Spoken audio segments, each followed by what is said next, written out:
রাধারমণ হরি গোবিন্দ জয় জয় গোবিন্দ জয় জয় গোপাল জয় জয়। হ্যাঁ? রাধারমণ হরি গোবিন্দ জয় জয়।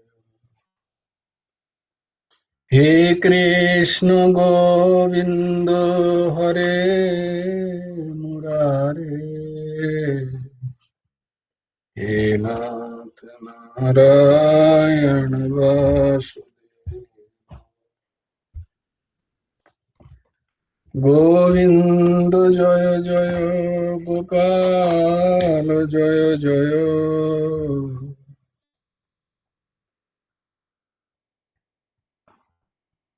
রাধারমণ হরি গোবিন্দ জয় জয়। হে কৃষ্ণ গোবিন্দ হরে মুরারে, হে নাথ নারায়ণ বাসুদেব, গোবিন্দ জয় জয় গোপাল জয় জয়। রাধা রমণ হরি গোবিন্দ জয় জয়। হে কৃষ্ণ গোবিন্দ হরে মুরারে, হে নাথ নারায়ণ বাসুদেব, রাধে শ্যাম রাধে শ্যাম।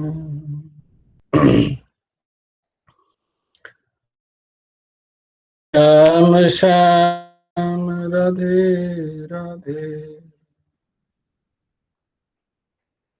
রাধে কৃষ্ণ রাধে কৃষ্ণ, কৃষ্ণ কৃষ্ণ রাধে রাধে।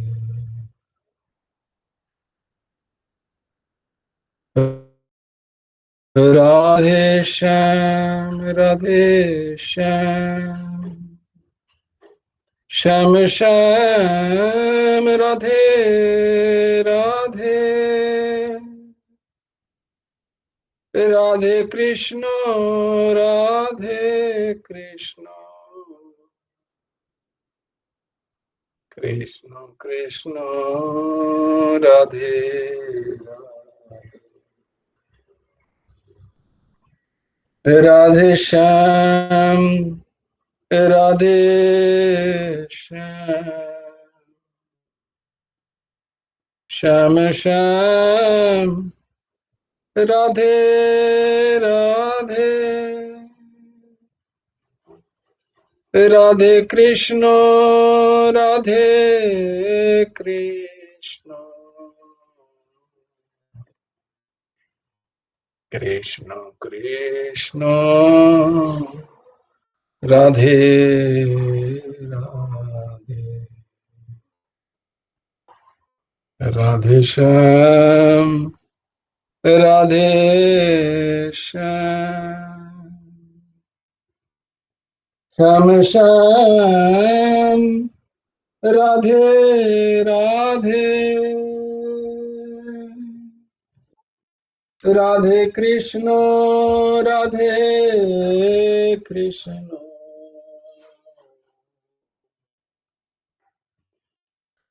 কৃষ্ণ কৃষ্ণ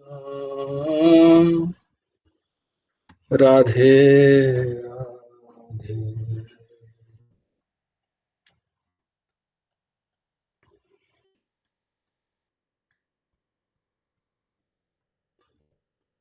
ॐ सच्चिदानंद रूपाय गुरवे बुद्धिसाक्षिणे, श्रीमन्ताय वरिष्ठाय नमो अक्लिष्टकर्मणि अखण्डमण्डलाकारं व्याप्तं येन चराचरं तत्पदं दर्शितं येन तस्मै श्रीगुरवे नमः। कृष्णाय वासुदेवाय हरये परमात्मने प्रणतक्लेशनाशाय गोविन्दाय नमो नमः। कृष्णाय वासुदेवाय देवकी नन्दनाय च नन्दगोपकुमाराय गोविन्दाय नमो नमः। वसुदेवं सुतं देवं कंसचाणूरमर्दनं देवकी परमानन्दम् कृष्णं वन्दे जगद्गुरुम्। আজকে কি বলবে শ্লোকগুলো? আমি বলবো? জয়গুরু অধিষ্ঠান। হ্যাঁ দিদি বলো। আজকে ভাগবত, আজ ভাগবত আছে? কন্যা কুসুমা বলছিল, আমাকে কেউ বলেনি তো। মেসেজ করেছে, কন্যা কুসুম ফোন করেছিল, বললো কাকুকে মেসেজ তোমাকে মেসেজ করেছে। ও করেছে মেসেজ, মেসেজ করে নিজে জয়েন করে নিতে এখনো। বেশ। ओम सच्चिदानंद रूपाय कृष्णाय क्लिष्टकर्मणे नमो वेदांत विद्याय गुरवे बुद्धि साक्षिणे श्रीकृष्ण चैतन्यं भगवन्तं कृपार्णवं प्रेम भक्ति वितारणाथं गौरीशवतारयः मूकं करोति वाचालं पङ्गुं लङ्घयते गिरिं यत्कृपातमहं वन्दे परमानन्दमाधवम्। नमो नलिननेत्राय वेणुवद्यविनोदिने राधाधर सुधा पानो शालिनी गुणमालिनी बरहापीडं नटवरवपुः कर्णयो कर्णिकारं बिभ्रदवासो कनककपिशं वैजयन्तीं च मालाम् रन्ध्रान् वेणोदरसुधा पुरन् गोपवृन्दे बृन्दारण्यं शपदरमणं प्राविशद्गीतकीर्तिः बरहापीडाभिरामं मृगमदतिलकं कुण्डलक्रान्तगण्डं कञ्जाक्षं कम्बुकण्ठं स्मितसुभगमुखं स्वधरे न्यस्तवेणुं श्यामं शान्तं त्रिभङ्गं रविकरवसनं भूषितं वैजयन्त्या वन्दे वृन्दावनस्थं युवतिशतवृतं ब्रह्म गोपालवेशम् वन्दे वृन्दावनगुरुं कृष्णं कमललोचनं पीताम्बरं घनश्यामं वनमाला विभूषितं श्रीदामदामशुवलस्तुककृष्णार्जुनप्रीतम् गोपीमण्डलमध्यस्थं राधिका प्राणवल्लभम् जयति परशरसूनु सत्त्ववतीर्दयनन्दन व्यासः यस्य कमलगलितं वाङ्मयमृतं जगत्शिवोति यशानुभवमखिलश्रुतिसारमेकम् अध्यात्मदीपम् अतिथितीर्षतां तमोऽन्धम् संसारिणां करुणाय पुराणगुह्यं तं व्यासोऽनुपयामि गुरुं नारायणं नमस्कृत्य नरं चैव नरोत्तमं देवीं सरस्वतीं चैव ततो जयो मुदीरये। नमो धर्माय महते नमो कृष्णाय वेधसे ब्राह्मणेभ्यो नमस्कृत्य धर्मान् वक्ष्ये सनातनम्। वाञ्छाकल्पतरुभ्यश्च कृपा सिन्धुभ्यैव च पतितानां पावनेभ्यो वैष्णवेभ्यो नमो नमः। तत्रैव गंगा जमुना च तत्र गोदावरी तत्र सरस्वती च सर्वाणि तीर्थानि वसन्ति तत्र यत्राच्युतदारकथा प्रसङ्गः तुलसी काननं यत्र यत्र पद्मवनानि च पुराण पठनं यत्र तत्र सन्निहितो हरिः मधुर मधुरमेतामङ्गलम् मङ्गलानां सकलनिगमावल्ली सत्कलचित्स्वरूपं सकृदपि परिगितं श्रद्धया हिलयाबा भृगुवरनरमात्रं तारयेत् कृष्णनाम। हरि ओम तत्सत्।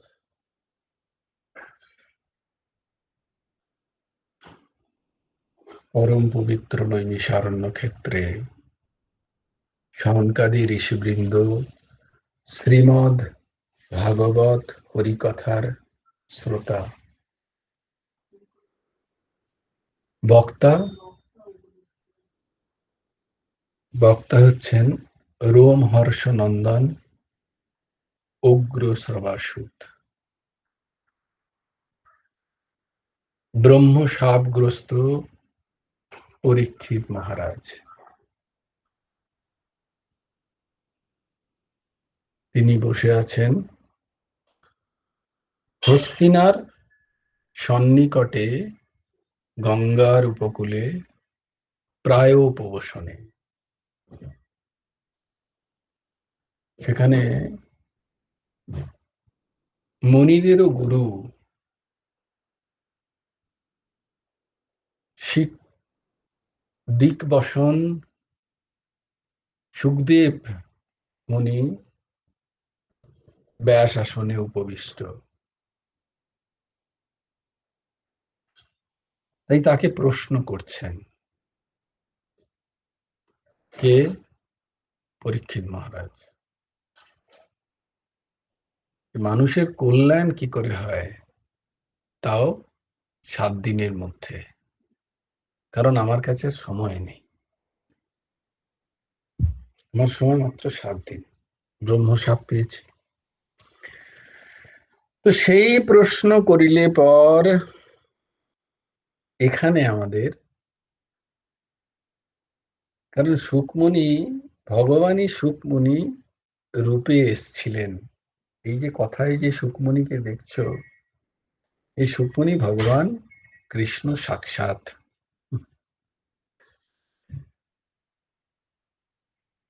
কারণ মহাভারত প্রসঙ্গে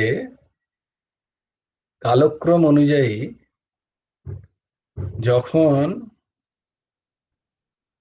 সুকমুনি মহারাজ পরীক্ষিতকে গঙ্গা উপকূলে কথা শোনাচ্ছেন, মহাভারত প্রকরণ অনুযায়ী ব্যাসপুত্র সুখ, ব্যাসনন্দন সুখ, তার আগেই তিনি দেহ ছেড়ে পরম ধামে গমন করেছেন। তাহলে এই সুকমুনি কোথা থেকে এলেন? তাই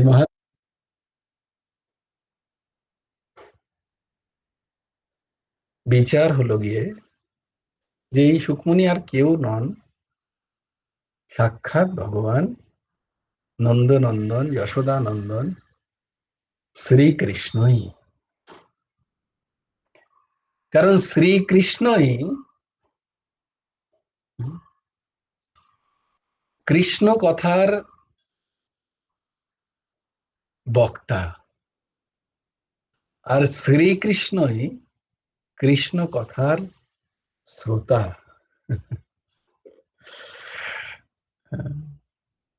শ্রীকৃষ্ণ কথা কৃষ্ণ ছাড়া আর কেউ বলতে পারবেন না। আর শ্রীকৃষ্ণের যে লীলা কথা ঠিক ঠিক শ্রবণ এবং সেটার আস্বাদন, মানে সেটাতে মজা নেওয়া, সেই রসে নিমজ্জিত হওয়ার ক্ষমতা একমাত্র ভগবান শ্রীকৃষ্ণেরই আছে। তো তার কথা প্রচার করবেন কে? তো তাই জন্য তিনিই এসছেন সুখমণি রূপে।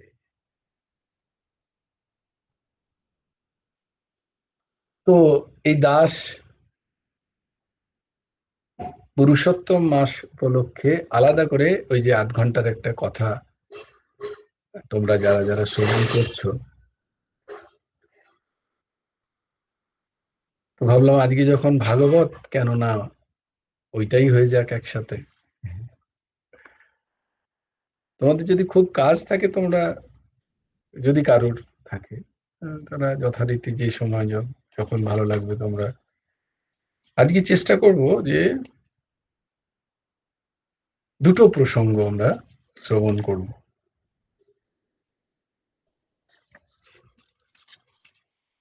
দুটো প্রসঙ্গ আমরা আজকে শ্রবণ করি।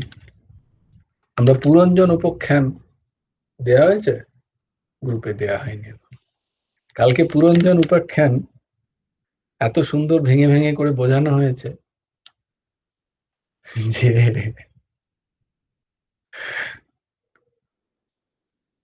বেদান্ত একেবারে ঢুকে গেছে আর কি। যারা যারা শ্রবণ করবে সমাহিত চিত্তে। দেখো, আমার কথা নয়, ভাগবত হচ্ছে এমন একটি বাঙ্ময়ী সৃষ্টি। এটাকে ঠিক গ্রন্থ বলা যায় না, যে বাঙ্ময়ী গ্রন্থ, এটা মহাপুরাণ। আহ, এগুলোর থেকে হচ্ছে ভগবান সাক্ষাৎ বাঙ্ময়ী, ভগবানের নিজ সৃষ্টি। ওই যে ভগবান বলেছেন না যে উম, দশ শ্লোকিতে আমরা পড়ি যে ভক্তেচ্ছয় পাত্র সুচিন্ত বিগ্রহা। তো ভক্তেচ্ছয় পাত্র সুচিন্ত বিগ্রহা। তো এরকম অনেক তো ভক্ত থাকতে পারে যে যাদের পূজা অর্চনায় মন নেই, যাদের পড়তে ভালো লাগে, যাদের যারা বইয়ের কীট, এরকমও তো হয়। তো ভগবান তাই জন্য তাদের কল্যাণের জন্য বলে, তাহলে আমাদের কল্যাণ কি করে হবে? আমাদের ভালো লাগে না জপ তপ সাধন পূজা আর্চা, আমাদের পড়তে ভালো লাগে, বই পড়তে ভালো লাগে। তাই জন্য ভগবান মানে ঠিক আছে, তোমাদের উপকারের জন্য। এটাই দাসের ভাব, কিন্তু কোথাও শুনেনি, এখনই আসছে মনের মধ্যে। তাই তোমরাও শ্রবণ করে নাও, গুরু শ্রীচরণে অর্পণ। যদি এর মধ্যে কোনো বিরোধ হয়, তো দাদা দাস পূর্ণ মাত্রায় ক্ষমা প্রার্থী, কারণ এর অধিকার নেই, কিন্তু ভাব আসছে তাই বলে দিচ্ছি। তাই ভগবান বললেন যে আমি বাংময়ী মূর্তি হয়ে এই ভাগবত হয়ে বিরাজ করব, এবং এই ভাগবতের সাথে ভগবানের বিন্দুমাত্র অনুমাত্র কোনো ভেদ নেই। অনুমাত্র কোথাও ভেদ নেই। ভগবান এবং ভাগবত দুই সমান। শ্রীমদ্ ভাগবত সাক্ষাৎ ভগবান শ্রীকৃষ্ণ, আর রাধারানী পূর্ণ মাত্রায় বর্তমান আছেন। তাই যুগল কিশোরের স্বরূপই এই শ্রীমদ্ ভাগবত। আর এই শ্রীমদ্ ভাগবত পঠন করে, শ্রবণ করে যদি সংসারে বৈরাগ্য না জাগে, যুগল কিশোর তার চরণে যদি অনুরাগ না জাগে, তাহলে বলতে হবে যে তিনটে জায়গায় ত্রুটি। কোথায় কোথায়? না, যে বিষয়টা পড়ছি ভাগবত স্বয়ং, তাতে ত্রুটি আছে।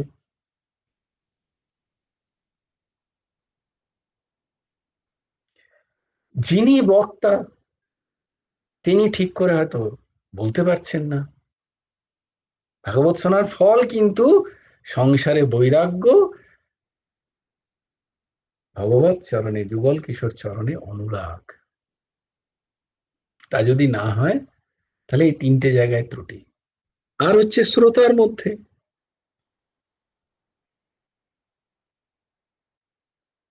তো বলছে ভাগবতে তো ত্রুটি থাকার কথা নয়, কারণ সাক্ষাৎ ভগবানের বাংময় বিগ্রহ ব্যাস। হুম, ব্যাস হস্তখচিত সুখ মুনির, সুখ মুনির সুখ মুখাদ অমৃত। যেটা সুখমণি যে ফলটিকে চেখেছেন, সুখ মানে টিয়া পাখি, যে ফলটিকে চাখেন সেটা সব থেকে মিষ্টি ওই গাছের ফল। তো সুখমণি চেখেছেন সে ফল, এবং শুধু সুখমণি চেখেছেন নয়, অনন্তকাল ধরে মহারিষি, ঋষি মুনি ঋষিরা এই ভাগবত শ্রবণ করে তারা ভগবানের প্রেম প্রাপ্ত হচ্ছেন। তাই ভাগবতে কোনো সন্দেহ থাকার কথা নয়। যিনি বক্তা, যিনি বক্তা অবশ্যই ভাগবত অনুযায়ী, শাস্ত্র অনুযায়ী বক্তার কিছু আহ, বক্তার সেখানে কে বক্তা হতে পারে ভাগবতের, তার কিছু বৈশিষ্ট্য দেওয়া আছে। তো সেই রকম বৈশিষ্ট্য অনুযায়ী ভাগবত শ্রবণ করলে ভালো হয়। যারা এই দাসের মতো সংসারী, যাদের নিজেদেরই সংসারের প্রতি আসক্তি আছে, অনুরাগ আছে, ভগবানের প্রতি অনুরাগ নেই, তাদের থেকে ভাগবত শ্রবণ ঠিক আছে, কিন্তু সেরকম ফলদায়ী হয় না। এমনটা ভাগবত বলছে, শাস্ত্র বলছেন। কারণ এই ভাগবত হচ্ছে পরমহংস সংহিতা। ভাগবত শ্রবণ করলে সম্পূর্ণ বেদ বেদান্ত উপনিষদের জ্ঞান, সমস্ত গীতা আদি আদি যত গ্রন্থ আছে তার প্রতিপাদ্য বিষয়, বৈরাগ্য এবং পরাভক্তি, প্রেম ভক্তি লাভ হবেই হবে।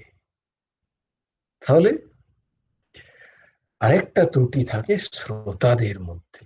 তো বেশিরভাগ ত্রুটি তাই থাকে আমার মতো শ্রোতাদের মধ্যে। আমরা মন দিয়ে শ্রবণ করি না ভাগবত। আমরা যদি মন দিয়ে শ্রবণ করি তাহলে আমাদের ভগবানের শ্রীচরণে অনুরাগ জাগবেই, এবং সংসার মানে ভোগের জন্য যে শব্দ রূপ রস গন্ধ স্পর্শের আমরা আহরণের জন্য ব্যস্ত থাকি, তার প্রতি বিতরাগ হয়, তার প্রতি অনীহা তৈরি হয়। বলে কি করে হয়? বলে যেমন হয় দেখো, যে ছোট বাচ্চা যখন যে খেলনাটা তার আজকে ভালো লাগছে টকটকি, 2 বছর 3 বছর পরে কিন্তু সেই টকটকিটা পড়ে থাকবে, সে হাতে দেবে না। তারপর সে যখন ওই খেলনাটা নিয়ে খেলছে, আর 3-4 বছর পরে আবার তার ওই খেলনাগুলো ভালো লাগে না। তার মানে তার একটা উচ্চতর খেলনার বস্তু সে পেয়ে গেলে তার নিম্ন স্তরের যে খেলনার যে সাথী, সেইগুলোকে আর তার তার মনে ধরে না।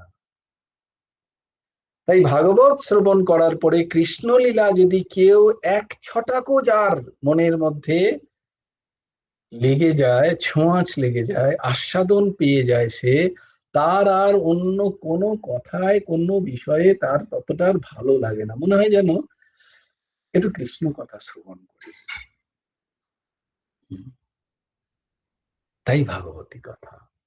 তো এর মানে এই নয় যে সে সংসার ছেড়ে দিয়ে বৈরাগ্য হয়ে, ওইটার মানে নয়। বিতরাগ মানে হচ্ছে তার মনে অন্য বিষয়ে আর বেশিক্ষণ দাগ কাটে না, কারণ সেখানে তার কৃষ্ণ লীলার সাথে রসাস্বাদন হয়েছে। তো ভাগবত কথার হচ্ছে এইটা ফল।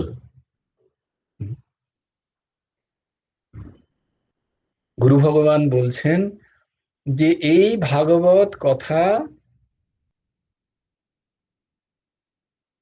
যিনি বক্তা, যিনি এই ভাগবত কথার আয়োজন করেন অপরকে শোনানোর জন্য এবং নিজে শ্রবণের জন্য, নিজে শ্রবণ করব এবং অপরকে শ্রবণ করাবো। অপর মানে আমার যারা কাছের মানুষ, তাদেরকে আমি দেখে ভাগবত শ্রবণ করাবো। এইটি যিনি করান, শ্রাবয়িতা, এবং যিনি শ্রবণ করেন, এই তিনজনেরই কল্যাণ হয়। তাহলে দেখো, বক্তার তো কল্যাণ হবেই হবে যিনি করছেন, তাতে কোনো সন্দেহ নেই। কারণ তিনি যখন বলছেন, তিনি এক মনে বলেন, তাকে অনেক কিছু চিন্তা করে তবে বলতে হয়। সামনে ভাগবত আছে, তিনি দেখছেন, পড়ছেন, তো তার তো কৃপাতে তার তো উদ্ধারে কোনো সন্দেহ নেই, হয়ে গেল তার কাজ। আচ্ছা, শ্রাবয়িতা যিনি ব্যবস্থা করেছেন, তিনি এদিক ওদিক ঘুরে বেড়ান, কি করবেন? চারিদিকে মানুষজনকে ডেকেছেন, আর এসো গো বসো গো বলতে হয়, তো তার তো সবসময় শোনা হয় না। তো তিনি যদি ঘুরে বেড়ানো চারিদিকে, বলছে তারও কল্যাণ হয়ে যাবে কিন্তু, কারণ তিনি ব্যবস্থা করেছেন ভাগবতে। দেখো এখানে ছাড় আছে, যে যিনি ব্যবস্থা করেছেন তাকে তো বলতে হচ্ছে যে এসো গো, আরে এসো একটা মিষ্টি খাও গো, একটু জল খাও গো, নাহলে বলবে বললো না, দেখো আমাকে ভাগবতের জন্য শ্রবণ করে। অনেক আমরা আছি না যারা ভাগবত শ্রবণ করতে চাই না, আমরা সেখানে সম্মান পেতে চাই। হুম, কোথায় চেয়ারটা আমার জন্য আছে। আচ্ছা, ভাগবত যখন শ্রবণ করবে, চেষ্টা করবে যদি কখনো কোথাও যাও, চেষ্টা করবে যে যেখানে গিয়ে ভাগবত শ্রবণ হচ্ছে ঠিক সেইখানেই বসে যেতে। সেটা হতে পারে চারিদিকে জুতো পড়ে আছে, ওইখানেই আমার জায়গা হলো, কাউকে টপকে যাবে না কখনো। হুম, হয়তো যিনি বলবেন, এই বিবেক রাখবে সবসময় ভাগবত শ্রবণে যদি কখনো যাও, যেখানে যখন যাচ্ছ, হয়তো শুরু হয়ে গেছে ভাগবত, শুরু হওয়ার আগে যেখানে যাও জায়গা করো, আমার ওইখানে আসন রাখা আছে গো, আমার ওখানে চাটা পাতা আছে, আমি ওখানেই যাব, সবার আগে বসবো, তার আগে যাও, কোনো অসুবিধা নেই। কিন্তু যখনই মঙ্গলাচরণ শুরু হয়ে গেল, ভাগবত যদি শুরু হয়ে যায়, খুব বিবেক রাখবে। কেন সেটা আমি বলে দিচ্ছি, কেন বিবেক রাখবে। যেখানে যাবে ঠিক সেইখানেই বসে পড়বে, কাউকে পাশ কাটিয়ে যাবে না, কাউকে আড়াল করবে না। তোমার জন্য যেন অন্য কারুর ব্যাঘাত না ঘটে ভাগবত শ্রবণে। মানে ভাগবত করতে গেলাম, কিরে কেমন আছিস, কখন এলি, কি সুন্দর শাড়ি, কি সুন্দর পড়েছিস, এইসবের চর্চা নয়, ভাগবত হচ্ছে। কারণ তোমার এই কথায় আরো দুজনে ডিস্টার্ব হলো, তুমি তো তুমি গেলেই নরকে, তার সাথে ওদের পাপ নিয়ে আরো গভীর নরকে গেলে।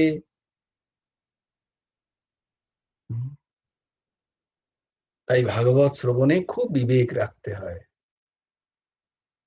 কারণ শ্রবণ মঙ্গলম, তুমি নিজের মঙ্গল করতে গেছো। এবার বলবে ভাগবতে কেন পাশ কাটিয়ে যেতে নেই? না, ভাগবত যখনই শুরু হয়, সব থেকে বড় তোমাদের প্রথমে বললাম যে ভাগবত শ্রবণের জন্য সাক্ষাৎ যুগল কিশোর এসে ওখানে উপস্থিত হন, এই ভাব রাখবে। যুগল কিশোর তো এলেনই এলেন।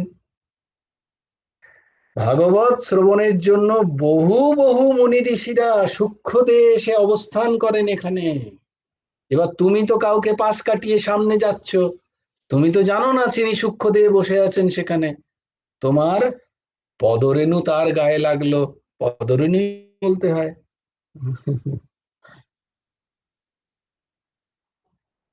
তোমার চরণ তার গায়ে লাগলো। হ্যাঁ, ভাগবত যাচ্ছ, শুনতে পাচ্ছ, আমাকে কাউকে কাটাতে হচ্ছে না, যত দূর পর্যন্ত যেতে পারলে, যে আমাকে কাউকে ডিস্টার্ব করতে হলো না, ব্যাস ওই লাস্ট যে মানুষটি বসে আছেন, যে ব্যক্তি বসে ঠিক তার পাশেই বসে পড়ো। হতে পারে তুমি বিশাল বড় কোনো পদাধিকারী, তোমাকে সবাই বলছেন আসুন আসুন সামনে, না, প্রণাম করো, ওইখানেই বসো দিনাতি দিন হয়ে ভাগবত। কারণ মঙ্গল কারো অন্য কারণ নয়, তোমার জন্য এইসবের বলার উদ্দেশ্য তোমার কারণে। কারণ সেখানে বহু মহামণি ঋষিরা এসে বসে আছেন, তোমার বোধ নেই দেখা। তুমি যদি পাশ কাটিয়ে যাও, তোমার পা তাদের গায়ে লাগবে। তুমি যদি কারোর সাথে কথা বলো, তাদের ডিস্টার্ব হয়, কারণ তারা শুনতে এসছেন ভাগবত। তারা দেখাতে আসেননি গয়না গাটি, পদ প্রতিষ্ঠা। তারা ভাগবত, যারা জানেন ভাগবতের মর্যাদা কি, তারা জানেন, তোমরা জানো না। কিন্তু আজকে তোমরা জানছো, তাই খুব বিবেক রাখবে ভাগবত কথা শ্রবণে, অতি দীনতার সাথে শুনবে। যতক্ষণ শুনবে পূর্ণ মাত্রায় চেষ্টা করবে ওই আসনেই বসে থাকার। কারণ আবার বললাম যে তুমি যদি নড়ো, অন্য আরেকজনের ডিস্টার্ব হবে, বলে তো খুব সমস্যা বাবু, তুমি যেগুলো বলছো তাহলে আর যাবো না ভাগবতে, তাহলে কল্যাণও হবে না। কারণ ভগবান বলছেন যে এই কলিযুগে এত সরল, এত সুগম, এত সস্তা কল্যাণের রাস্তা আর দুটি নাই, শুধুমাত্র শ্রবণ। আর কোনো কিচ্ছু করতে হচ্ছে না তোমাকে, কোনো পয়সা খরচা নেই, কিচ্ছু নেই, কোনো মালা চড়ানো নেই, কোনো বিধি নেই, কোনো বিধান নেই। শুধু কনসেন্ট্রেটলি গিয়ে শ্রবণ করো, চানও করতে হবে না, কাপড় ছাড়তেও হবে না, শুধু একাগ্র চিত্তে গিয়ে ভাগবত কথার শ্রবণ, অবশ্য কল্যাণ। গুরু ভগবান বলছেন, আমি বলছি না। এছাড়া আর দ্বিতীয় কোনো পথ নেই ভগবতী কথা, কৃষ্ণ লীলা কথা শ্রবণ ব্যতীত এই কলিযুগে। অর্ঘ্য বাবা, ভিডিওটা অফ করে দাও। তো এই বিবেক রাখতে হয় ভাগবতী কথায়। যতক্ষণ না ভাগবতী কথা শেষ হচ্ছে, মোবাইল সুইচ অফ করতে হয়। একাগ্র চিত্রে ততক্ষণ ভাবো এই সংসারে, সংসারের জন্য তুমি নেই, তুমি ঠাকুরের কথার শ্রবণের জন্য এসেছো এখানে।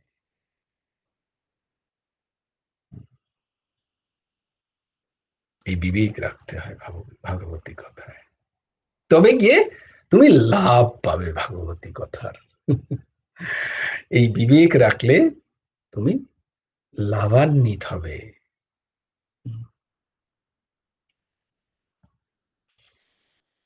তো আজকের চরিত্র আমরা পড়ব জড়ভরত চরিত্র। জড়ভরত চরিত্র গুরুদেবের সব থেকে প্রিয় চরিত্র।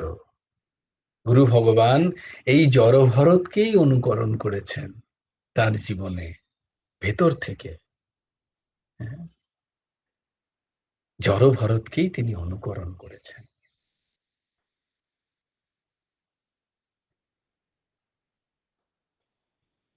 পরমহংস ঋষভ দেবের যোগ্য পুত্র পরম ভাগবত মহারাজ ভরত, তার নামে তিনজন ভরত। তো এই ঋষভদেব পুত্র ভরত, দুষ্মন্ত সুকন্তলা তাদের পুত্র ভরত, আর রামায়ণে দশরথ নন্দন রাম অনুজ ভরত, এই তাদের নামে ভারতবর্ষ। তো এই মহারাজ ভরতের নামেই ভারতবর্ষ নাম হয়েছে। মহারাজ ভরত ভগবত পরায়ণ ছিলেন বলেই ধর্মভাবে রাজ্য শাসন করতেন। আচ্ছা, উনি তো রাজ্য শাসন করতেন, আমি তো সংসার করি, বিষয়টা কি তাই? বলে না না, তুমি যেটা আছো তুমি তোমার রাজ্য শাসন করো, সেটাতে ধর্ম আনো। ধর্ম, অর্থ, কাম, মোক্ষ। তুমি যে সংসারের মধ্যে আছো, নিজেকে কর্তা ভাবো না তুমি, আমার তো কর্তৃত্বপন এই অভিমান যায়নি, আমি তো জ্ঞানী হতে পারিনি। ঠিক আছে, তুমি কর্তা, এটা তোমারই রাজত্ব, তাই না? ওইটুকু তো আমার রাজত্ব, আমার স্বামী, আমার পুত্র, আমার কন্যা, এইটাই আমার রাজত্ব। যারা মায়েরা, যারা বাবারা, আমার পত্নী, আমার স্ত্রী, পুত্র, কন্যা, পরিবার, পরিজন, আমার এইটা একটা রাজত্ব, ছোট একটা রাজত্ব, 4 জন আমার প্রজা। সেখানে ধর্ম নিয়ে এসো। প্রজাদের তিনি বাৎসল্য ভাবে পুত্রবতই দেখতেন। ভগবান বাসুদেব সর্বত্র বর্তমান আছেন এই ভেবে তিনি সমস্ত কাজ করতেন। তিনি ভাবতেন যে বাসুদেবই তো পরব্রহ্ম, পরম দেবতা। এইরকম এইরকম ভাবে তিনি তার ধার্মিক সংসার করছেন। যখন ধর্মকে আগে রেখে তিনি যখন সংসার করছেন, ধর্মকে আগে রেখে মানে আমরা দেখেছি ভাগবতে ধর্মের 4টে পা। ভাগবতে ধর্মের 4টে পায়ের কথা আছে। কি কি 4টে পা? ধরবো না। বাহ, সত্য, শৌচ, ইয়েস ইয়েস, তপস্যা, আর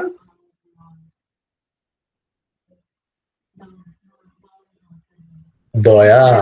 ভাগবত অনুযায়ী বাকি 5টা ধর্মের কথা তোমরা জানো। অহিংসা, সত্য,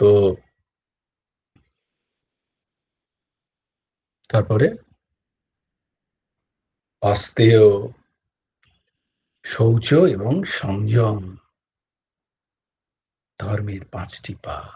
ভাগবত বলছে ধর্মের 4টি পা। চলো, একই ব্যাপার, ওইগুলো এর মধ্যেও চলে আসে। তপস্যা মানেই কি? সংযমই তপস্যার মূল। সংযম ছাড়া তপস্যা হয়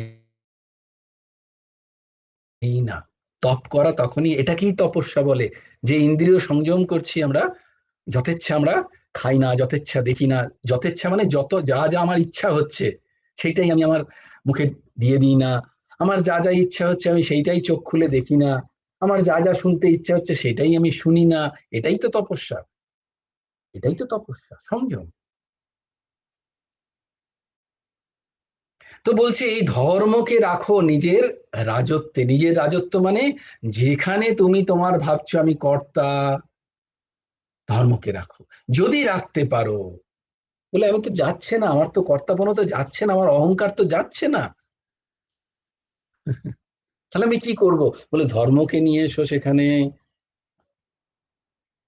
এই চরণগুলোকে সেখানে নিয়ে এসে দাঁড় করাও, নিজের জীবনটাকে সেইভাবে তৈরি করো যেখানে তপস্যা আছে, যেখানে সংযম আছে, যেখানে দয়া আছে, যেখানে সত্য আছে।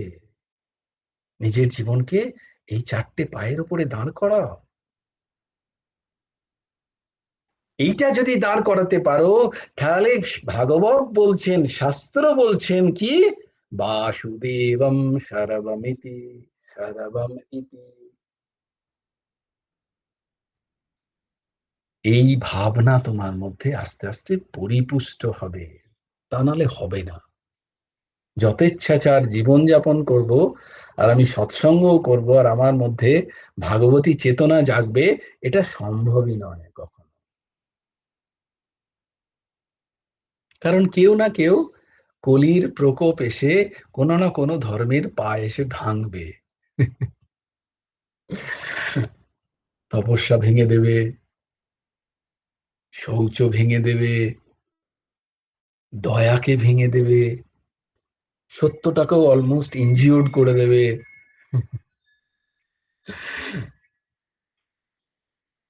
বিশুদ্ধ কর্মের অনুষ্ঠান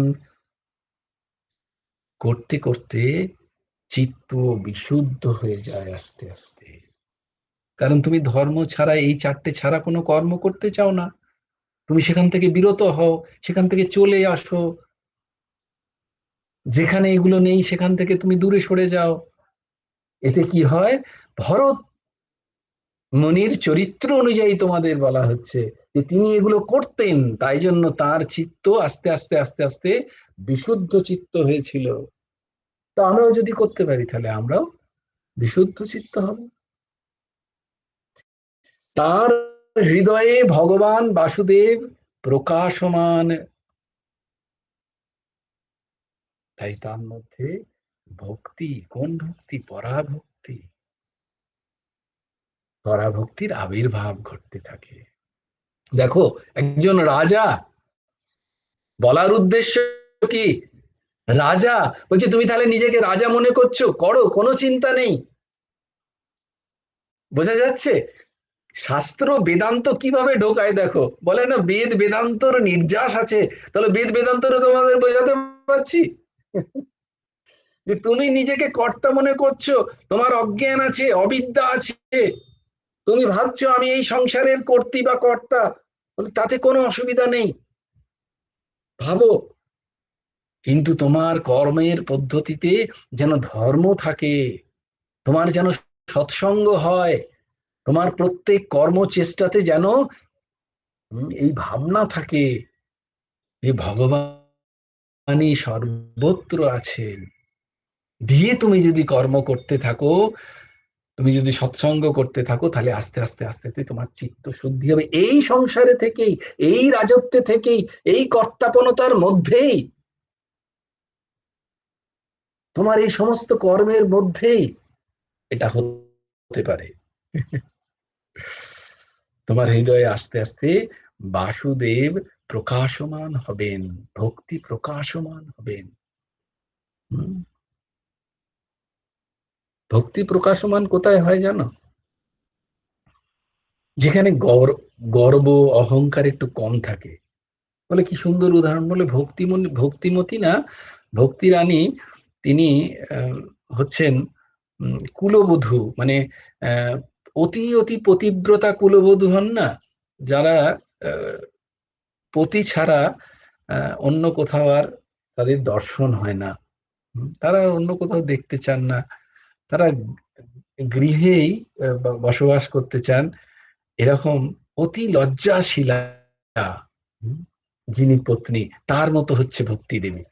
আর এই অহম গর্ব, এগুলো এগুলো হচ্ছে পরপুরুষের সমান। কিরম কিরম সুন্দর সুন্দর ভাব মহাত্মাদের। তো যেখানে যে মনে একবার ওই গর্ব অহংকারের একটু দেখা দেয়, ভক্তিমণি সঙ্গে সঙ্গে সেখান থেকে সোজা অন্দরমহলে চলে যান, একদম ঘুমটা দিয়ে অন্দরমহলে চলে যান ভক্তিরানী, কারণ তিনি অতি লজ্জাশীলা, খুব লজ্জাশীলা। আর অহং গর্বের পুরুষ ভাব তার সহ্য হয় না, তার সখী ভাব সহ্য হয়। এইভাবে করতে করতে ভগবান বাসুদেবে অর্পিত চিত্ত হয়ে পৈতৃক সম্পত্তি সব ভোগ করলেন ভরত। বলছে তাহলে ভোগে কোনো বাধা নেই, বারবার দেখে নাও, শাস্ত্র ভোগে বাধা দিচ্ছেন না কিন্তু কোথাও। শাস্ত্র বলছেন না যে তুমি বিবাহ করো না, তুমি ভোগ করো না, তুমি সম্পত্তি ভোগ করে না করে তুমি বনে চলে যাও, এমনটা কোথাও বলছেন না শাস্ত্র। কি বলছেন? উপভোগ করো না, ধর্মকে সঙ্গে নিয়ে ভোগ করো। কেন বলছেন, কেন শাস্ত্র বলছেন এই কথা? তোমার সাথে কারুর কোনো জন্ম জন্মান্তরের শত্রুতা আছে নাকি? পৈতৃক ভিটে সম্পত্তি বলছেন যে ভোগ করো না, শান্ত মহাত্মা সে তো তোমাকে চেনেই না, যে শাস্ত্র লিখেছে সে তো জানেই না তোমাকে কে পিনাকি। বলছে না না, সম্পূর্ণ তিনি তোমার কল্যাণ চান। ধর্মকে ছেড়ে যদি ওই ভোগী যদি ভোগ করো, তাহলে ওই ভোগের সাথে তুমি আসক্ত হয়ে যাবে, ওই ভোগের চিট তোমার গায়ে এমন লাগবে যে তুমি ওই ভোগ ছাড়তে পারবে না, যখন ছাড়ার দরকার হবে। পেলে কোথা থেকে তুমি জানো না, উটকো ভোগ পেয়েছো, সেই ভোগে ভাবছো সেটা আমার ভোগ, সেই ভোগে ভুগে যাচ্ছ, ভুগে গিয়ে তার সাথে রাগান্বিতা ভাব এসে তুমি তোমার এত সুন্দর মনুষ্য জন্মকে চৌপাট করে দিলে। যখন মৃত্যু হলো কি হলো না, ওই ঘরেই আসবে তুমি কুকুর বেড়াল, গিরগিটি ছিপকিলি সাপ হয়ে নাও বোঝো, এসো ওই সম্পত্তিকে রক্ষা করার জন্য। এইটার থেকে বাঁচানোর জন্য বলছে শাস্ত্র। শাস্ত্র তোমার কল্যাণের জন্য বলছে। শাস্ত্রের কিছু যায় আসে না। মুনি ঋষিরা যারা লিখেছেন তারা তোমার কাছ থেকে, পিনাকির কাছ থেকে এক পয়সাও চায় না। সম্পূর্ণ মনুষ্য জীবনের উপকারের জন্য লেখা। ভোগ করো, কোনো চিন্তা নেই। ভোগে বাধা দিচ্ছেন না শাস্ত্র, কিন্তু উপভোগে বাধা দিচ্ছেন। অধার্মিক উপায়ে ভোগকে বাধা দিচ্ছেন, অসংযমিত ভোগকে বাধা দিচ্ছেন। কার জন্য? তোমার জন্য। অবিবেকী ভোগকে বাধা দিচ্ছেন, কার জন্য? তোমার জন্য। এবার পুত্রের হস্তে সমস্ত সম্পত্তি রাজ্যপাট সমর্পণ করে ভরত মহারাজের 50 হয়ে গেছে, তিনি এবার বানপ্রস্থে যাবেন।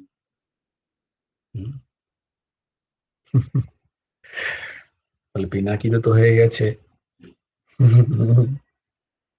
কিন্তু সে তো ধর্ম নিয়ে সংসার করেনি এতদিন, তাই জন্য তার সেই স্থিতি নেই মনের। এখনো ভোগ করতে হবে, 8 বছর চাকরি আছে, অনেক কাজ আছে, করতে হবে। তার আগে যদি টুক করে সময়ের অতি বলবান, কাল কখন এসে তাহলে ভোগো, তাহলে ভোগো। পুনরপি জননী পুনরপি জননম পুনরপি মরণম পুনরপি জননী জঠরে শয়নম। আবার যখন পুনরপি অন্য কোনো জননীর জঠরে থাকবে, তখন কিন্তু কলাপিকা তোমার মেয়ে হবে না, বা কর্ম অনুযায়ী যে শুকর জনী জন্ম নিলে, তখন কলাপিকা জানেই না বাবা আমার শুয়োর হয়ে জন্মেছে, সে উদ্ধার করবে কি করে বাবা? যে কলাপিকার জন্য তুমি এই 8 বছরে আরো এক্সটেন্ড করে দিলে, তুমি 50 বছরে বানপ্রস্থ নিলে না, যার জন্য কলাপিকা, উদাহরণ দিচ্ছি, যে পিতামাতা তার পুত্র সন্তানের জন্য ভোগ্য বিষয় বলে, আমি আমার পুত্রদের ছেড়ে কোথায় যাব, তুমি বলছো 50-এর পরে বনে চলে যেতে, সব ছেড়ে দিতে। ছি, ছোট ছোট বাচ্চা, বেশি নয়, মাত্র 15, 18, 20, 21 বা 30 বছরের বাচ্চা, সে কোথায় যাবে বলো? 34 বছরে এখনো হাত পুড়িয়ে খেতে হয়। পারবে কি আমি চলে গেলে বলো তো? যদি চলে যায়, তোমার তো কোনো ঠিক নেই, হঠাৎ যমরাজ এসে কালকে সকালবেলা হাজির, তুমি কি বলতে পারবে প্লিজ ছেড়ে দিন, আমার 34 বছরের বাচ্চা, সে না রান্না করতে পারে না? আমরা বলছে sorry madam or sorry sir, কিছু করার নেই। আমি এই পর্যায়ে একটা সব জমি আমি এটা দিচ্ছি, 10 বিঘে জমি আছে দিয়ে দিচ্ছি, আপনি নিয়ে প্লিজ চলে যান, আপনাকে উৎকোচ দিচ্ছি। 20 বিঘে জমি আছে, নিয়ে চলে যান আপনি, হে যমরাজ, আমাকে প্লিজ। বলা এটা সম্ভব নয়, কারণ আমিও চাকর। যমরাজ নিজেরও চাকুরিগিরি করেন ভগবানের নিয়মে। আমি পরম ভক্ত, আমাকেও কেউ দেখছেন, আমার চাকরি আমি খোয়াতে চাই না। I am sorry. 1 সেকেন্ডও পাবে না, জানকে রাখলো সব লোক। যত সম্পত্তি জমিয়ে রেখেছো না, সোনা দানা গয়না গাটি ব্যাংক সেভিংস যা যা আছে, সেই সব কিছু যদি দিয়ে দাও যমরাজকে, তাতেও 1টা সেকেন্ড তোমাকে দিতে পারবেন না তিনি। এটাই নিয়ম। তখন তুমি ভাবে, আহা গো কলাপিকার কি হবে? পড়াশোনা করতে করতে তুমি ওই ভাবতে ভাবতে চলে গেলে, জন্ম নিলে কি সে না কোন স্ত্রী শরীর হয়ে জন্মাতে হবে? কলাপিকার কথা ভেবেছো না? না, জন্ম এবারে কোন স্ত্রী শরীর নিয়ে।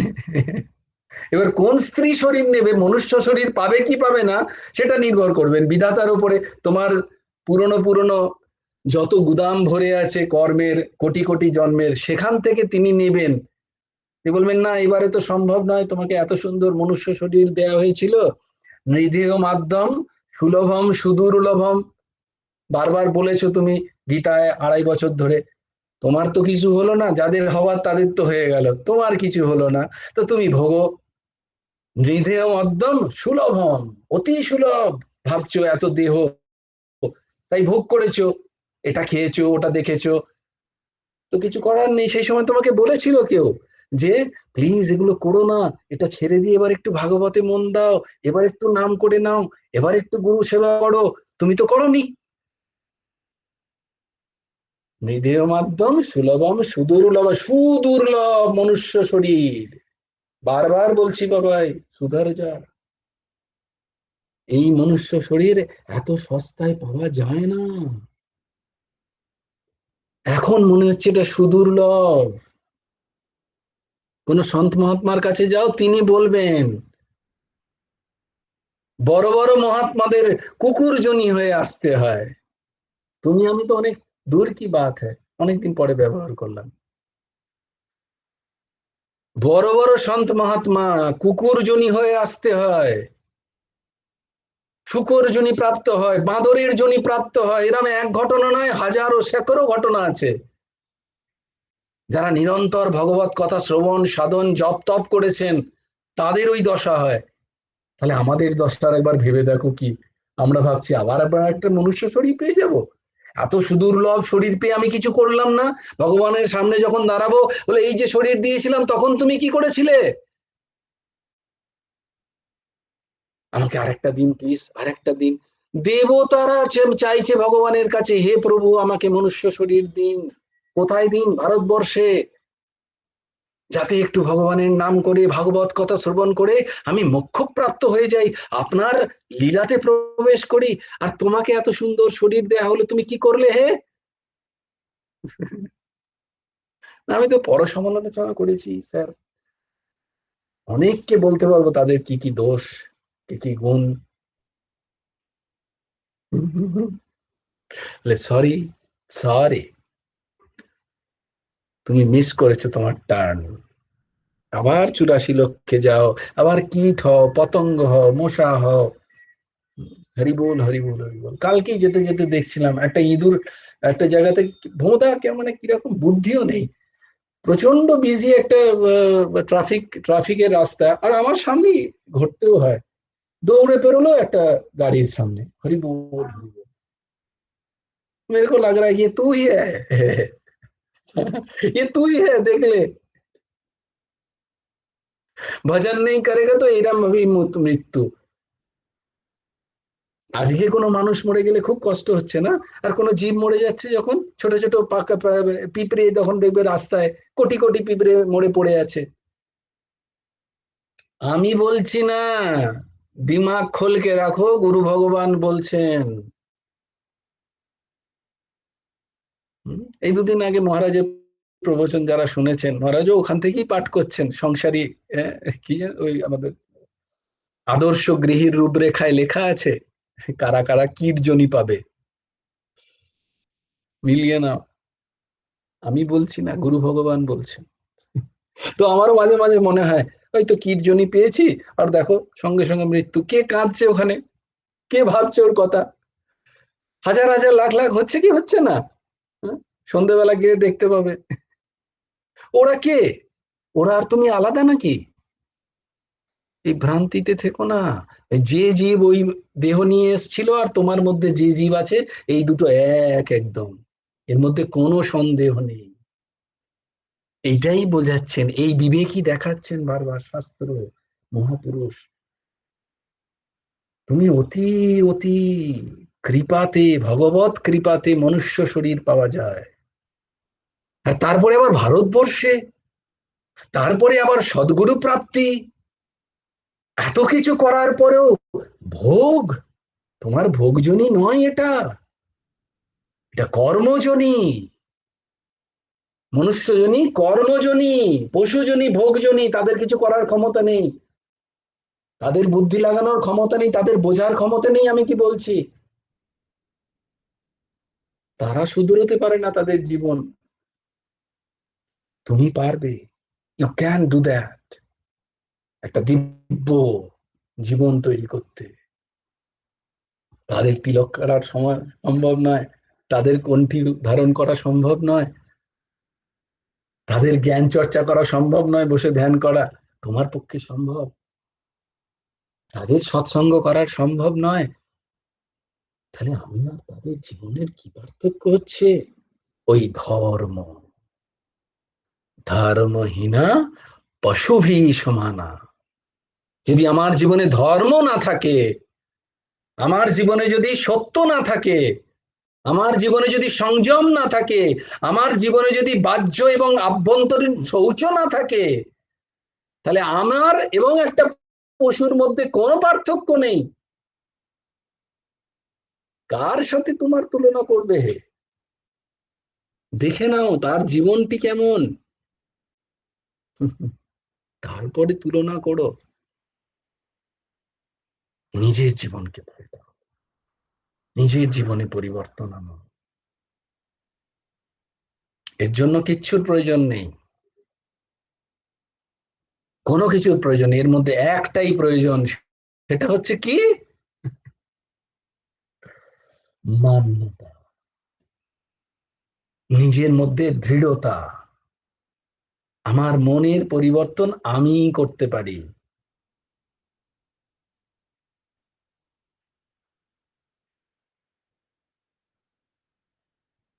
তিনি সমস্ত ছেড়ে ছুড়ে দিয়ে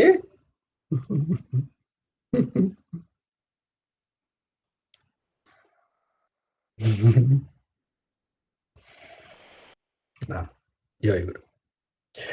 নির্জনে চলে গেলেন, একাকী অবস্থান করতে রইলেন। বলে এখন আমরা কোথায় নির্জন যাব, এত পপুলেশন। ওই নির্জনের কথা বলা হচ্ছে না, খুব ভালো করে বোঝো। আশা করি তোমরা বুঝতে পারছো এতদিন ক্লাস করার পরে। এই নির্জন মানে মন থেকে, মন মন থেকে ডিট্যাচ হয়ে যাও।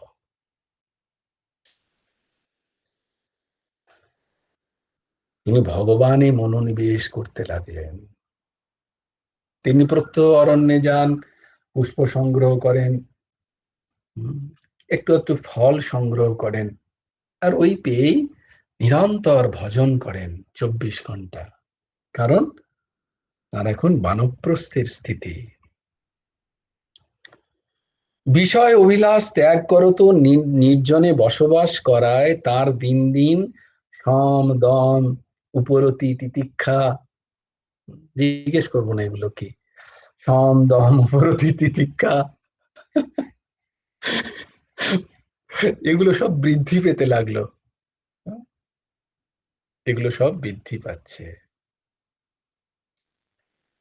তার মধ্যে সমগুণ বাড়ছে, তার মধ্যে নিয়ম করার ক্ষমতা বাড়ছে, তার নিজের ইন্দ্রিয়কে নিজেকেই ডিকটেট করার ক্ষমতা বাড়ছে। তিনি ভগবানে আরো বেশি বেশি নিজেকে একাগ্র করতে লাগলেন। শ্রী ভগবানের চরণাবৃন্দতে হৃদয়কে তিনি এক করতে লাগলেন। যা ভগবান বলছেন, যা মনুষ্য শরীরের প্রধান এবং একমাত্র উদ্দেশ্য, মনুষ্য শরীরের উদ্দেশ্য আদি ব্যাধি উপাধি নয়। মনুষ্য শরীরের একমাত্র উদ্দেশ্য হচ্ছে ভগবত প্রেম প্রাপ্তি, আত্মতত্ত্বের উপলব্ধি, ভগবত তত্ত্বের জ্ঞান।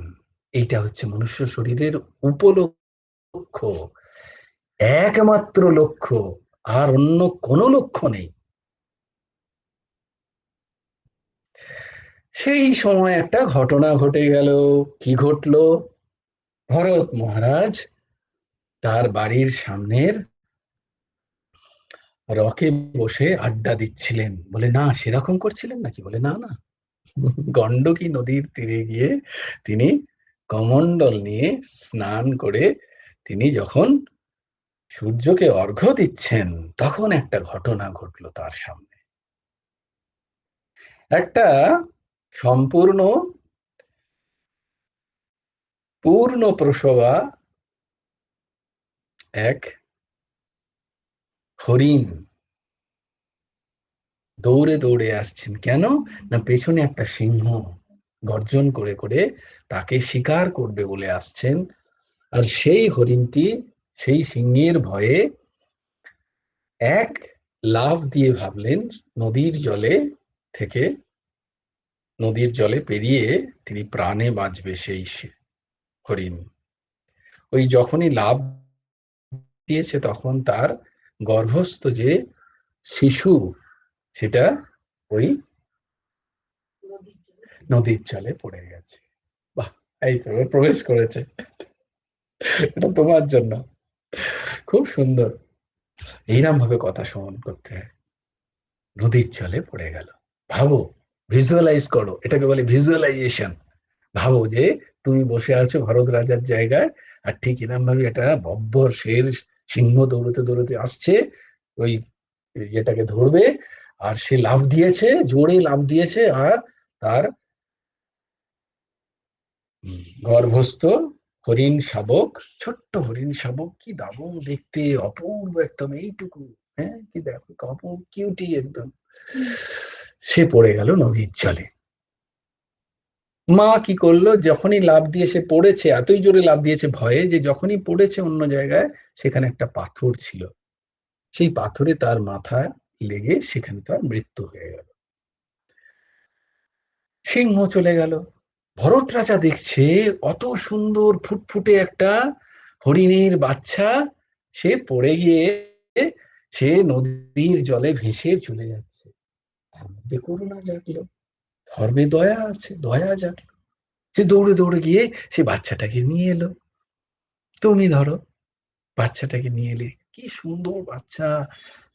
দেখো হরিণের গায়ের রং, গায়ে কি সুন্দর ছোট ছোট সাদা সাদা ইয়ে আছে। বাচ্চাটা মা মা করছে, বেচারা তার মা তো মরে গেছে, সামনেই দেখতে পাচ্ছ, সো কিউট। এরম কলাপিকা বলে আর কি। তাই জন্য আমি বারবার ওকে বলছি, কি কিউটি, একটা হরিণের বাচ্চাকে কোলে নিয়ে ভরত রাজা তার আশ্রমে এলেন। ধরো তুমি এলে, রাস্তায় একটা বিড়াল এরকম ছিল, তাকে নিয়ে তোমার ঘরে এলে, ওখানে ভরত রাজা হরিণ নিয়ে এসছে। এবার তাকে খাওয়াচ্ছে, পড়াচ্ছে। কি করবে বেচারা ছোট্ট বাচ্চা, কোথাও যেতে পারে না, ছোট ছোট কচি কচি পাতা কোন রকমে ভরত রাজা চয়ন করে নিয়ে আসছেন। আগেতে ভরত রাজা কি করতে যেতেন না, পুষ্প চয়ন করতে যেতেন, কার জন্য, ভগবানের শ্রীচরণে দেওয়ার জন্য। এখন ভরত রাজাও পুষ্প চয়নও করতে যান, তার সাথে কি করেন না, ভগবানও মনে থাকে, সাথে সাথে হরিণের বাচ্চাটার কথাও একটু মনে পড়ে, দিয়ে সুন্দর সুন্দর কচি কচি পাতা নিয়ে আসেন তাকে খাওয়াবার জন্য। একটু দুধ কোথাও থেকে ভিক্ষে করতে যান ভরত রাজা। ভরত রাজা সে যদি এক্ষুনি হাঁক পাড়ে, লিটার লিটার দুধ আসে, কিন্তু না, তিনি ছেড়ে এসছেন সবকিছু, এখন তিনি হরিণের জন্য একটু দুধ সংগ্রহ করতে যান। দুধ খাওয়ান হরিণকে। আহা, বেচারা কোথায় পাবে বলো দুধ, তার মাটি তো মারা গেছে। ভরত রাজা তাকে দুধ খায়, ছোট ছোট কচি পাতা করায়, তার জন্য মাঝে মাঝে ফুল পায় না বলে ভরত রাজা খুব দৌড়তে দৌড়তে।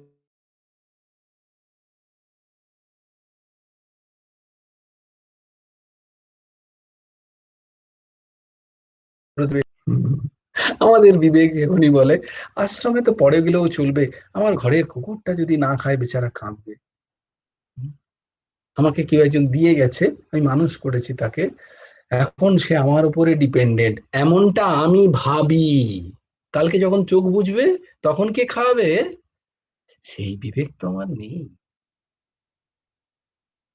ওটা বললে তো ভয় লেগে যায়, ওরে বাবারে আমি মরে যাব। কেন, মৃত্যু কি নেই, তুমি কি দেখছো না? চোখে ঠুলি ফুলে থাকলে আলাদা কথা।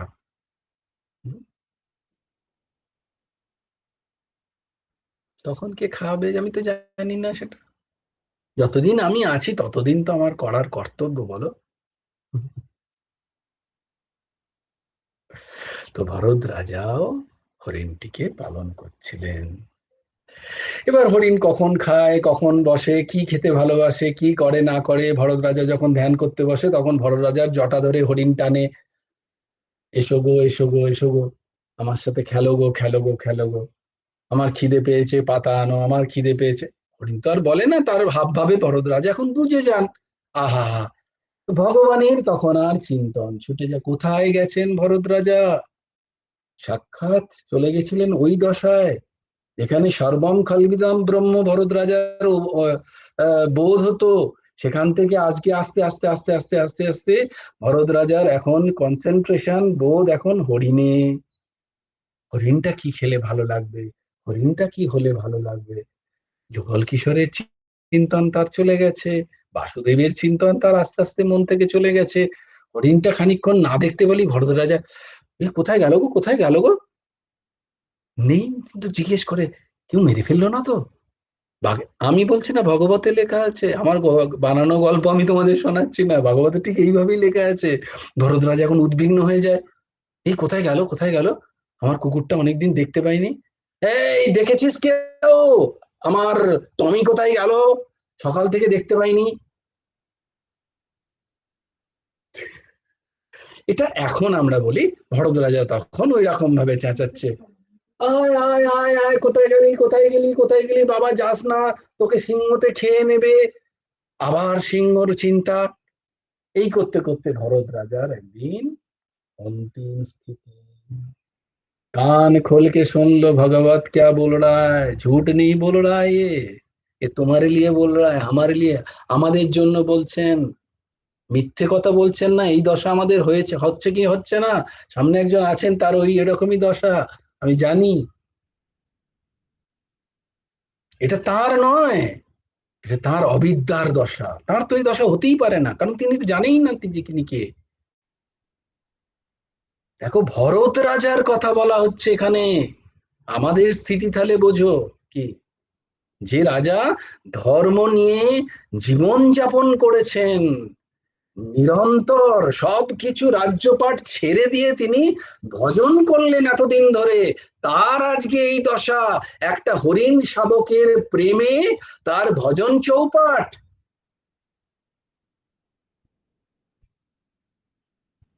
তার তখন অন্তিম দশায় সে ভাবছে, হায় আমার তো আর তাকে খাওয়াবার ক্ষমতা নেই, কে খাওয়াবে, আমি চলে যাচ্ছি, হরিণ বাচ্চাটার কি হবে আমি চলে গেলে, ওকে নিঘাত কোনো বাগে ধরে খাবে গো, কিন্তু আমার আর ক্ষমতাও নেই তো, ভরত রাজার আর ক্ষমতা, এটা ভরত রাজার স্থিতি বলছি আমি। ভরত রাজা ভাবছেন শেষ শয্যায় শুয়ে শুয়ে, হায় গো কোথায় গেল গো, সকাল থেকে তো একবার দেখিনি, কিছু খেলো কিনা, হায় রে হায়, আমি তাকে দিতেও পারছি না কিছু। ভগবত চিন্তন আসছে না, যুগল কিশোরের চিন্তন নেই, কার চিন্তন হচ্ছে, ভগবত। ভগবত রাজা বা ভরত রাজা বুঝতে পারছেন তার দেহ ছুটবে, কিন্তু চিন্তন কার হচ্ছে, হরিণ বাচ্চার, হায়রে কোথায় গেল, হায়রে কোথায় গেল, কেউ খেয়ে ফেললো কিনা, একবার কেন আসছে না, ওরে আয় রে, ক্ষীণ গলায় বেরোচ্ছে, একবার আয় রে, একবার তোকে দেখি রে। হ্যাঁ, কোন রকম এই শ্রবণ করতে করতে হরিণ বাচ্চাটা খুব ভালো, খুব ভালোবাসে, আমাকে খুব ভালোবাসে। কে? আমার টমি, জমি, বমি, এরা আমাকে খুব ভালোবাসে, জানিস না, তুই জানিস না, আমাকে বলেছে একজন, আমি তাই জন্য বলছি তোমাকে, তোর কোনো তোর কোনো আমাকে আমার আত্মীয় স্বজন এত ভালোবাসে না যতটা আমাকে ও ভালোবাসে, জানিস, আমি চলে গেলেই কাঁদে, আবার আমি এলেই কি সুন্দর লেজ নাড়ায়।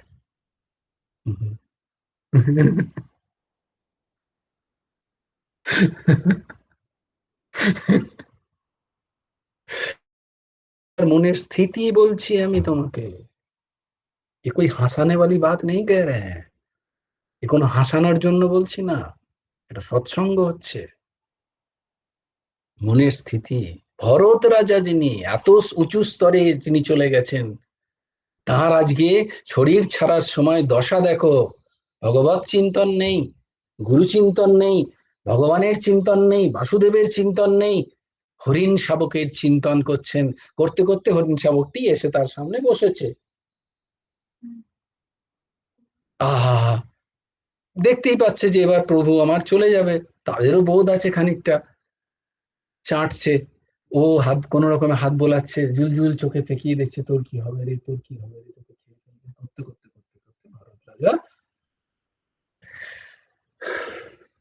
শরীর ছেড়ে দিলেন, গোবিন্দায় নমঃ। এবার কি হলো, গীতা বলছেন, সূত্র বলছে, তোমার যে চিন্তন করতে করতে তুমি শরীর ছাড়বে, পরের জন্ম তুমি ওই শরীর পাবে। ভগবান বলেছেন আমাদের, আমরা মনে আছে আশা করি, কোথায় যেন বিভূতি যোগেই পেয়েছি বোধহয় আমরা, জানি না, আবার পড়বো আমরা। সূত্র তো কোথাও যাবে না, ওটা তো ভগবানেরই বানানো সূত্র। হুম। ভরত রাজা হরিণ হয়ে জন্মালেন, কত বড় মহামুনি মহাত্মা, তিনি কি শরীর পেলেন? হরিণ শরীর।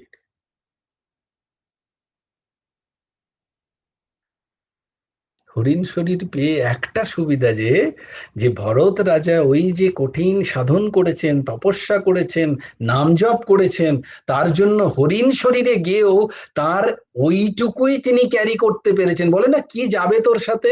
এইটি যাবে, এই যে সৎসঙ্গ করছো এইটাই যাবে, এই যে একটু নাম হয়ে যাচ্ছে এইটাই মনে থাকবে, বাকি আর সব ভুলে যাবে। এটাই জগতের নিয়ম। কে পতি ছিল, কে পত্নী ছিল, কে কন্যা, কে পুত্র, কে আত্মীয়, কে স্বজন, কোথায় আমার বাড়ি ছিল, সব বিস্মৃতি হয়ে যাবে। গর্ভ থেকে যে শিশু একবার জন্মায়, তার সমস্ত সে ভুলে যায়, তার পূর্বে কে কি ছিল, সব বিস্মৃতি হয়ে গেছে তার। তার আবার শুরু হলো কখন? ইলি ইলি বাবলি বাবলি, আমি তোমার বাবা, এটা তোমার মা, এই দেখো কাকু কাকু কাকু, এই দেখো কাকিমা, এই দেখো দিদা দিদা দিদা। ওরা আবার সংসার, এটা আমার দিদা, এটা আমার দাদু, এটা আমার মা, এটা আমার বাবা।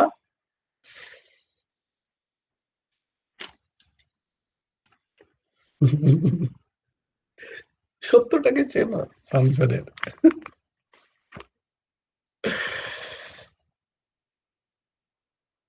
ভরত রাজা হরিণ শরীরে নিয়েও তার সেই ভজনের কথা মনে পড়ে গেল, যে আমি তো মোক্ষ প্রাপ্তির দিকে যাচ্ছিলাম, আমার তো সাধন উদ্দেশ্য ছিল, আমার তো এই সংসার উদ্দেশ্য ছিল না।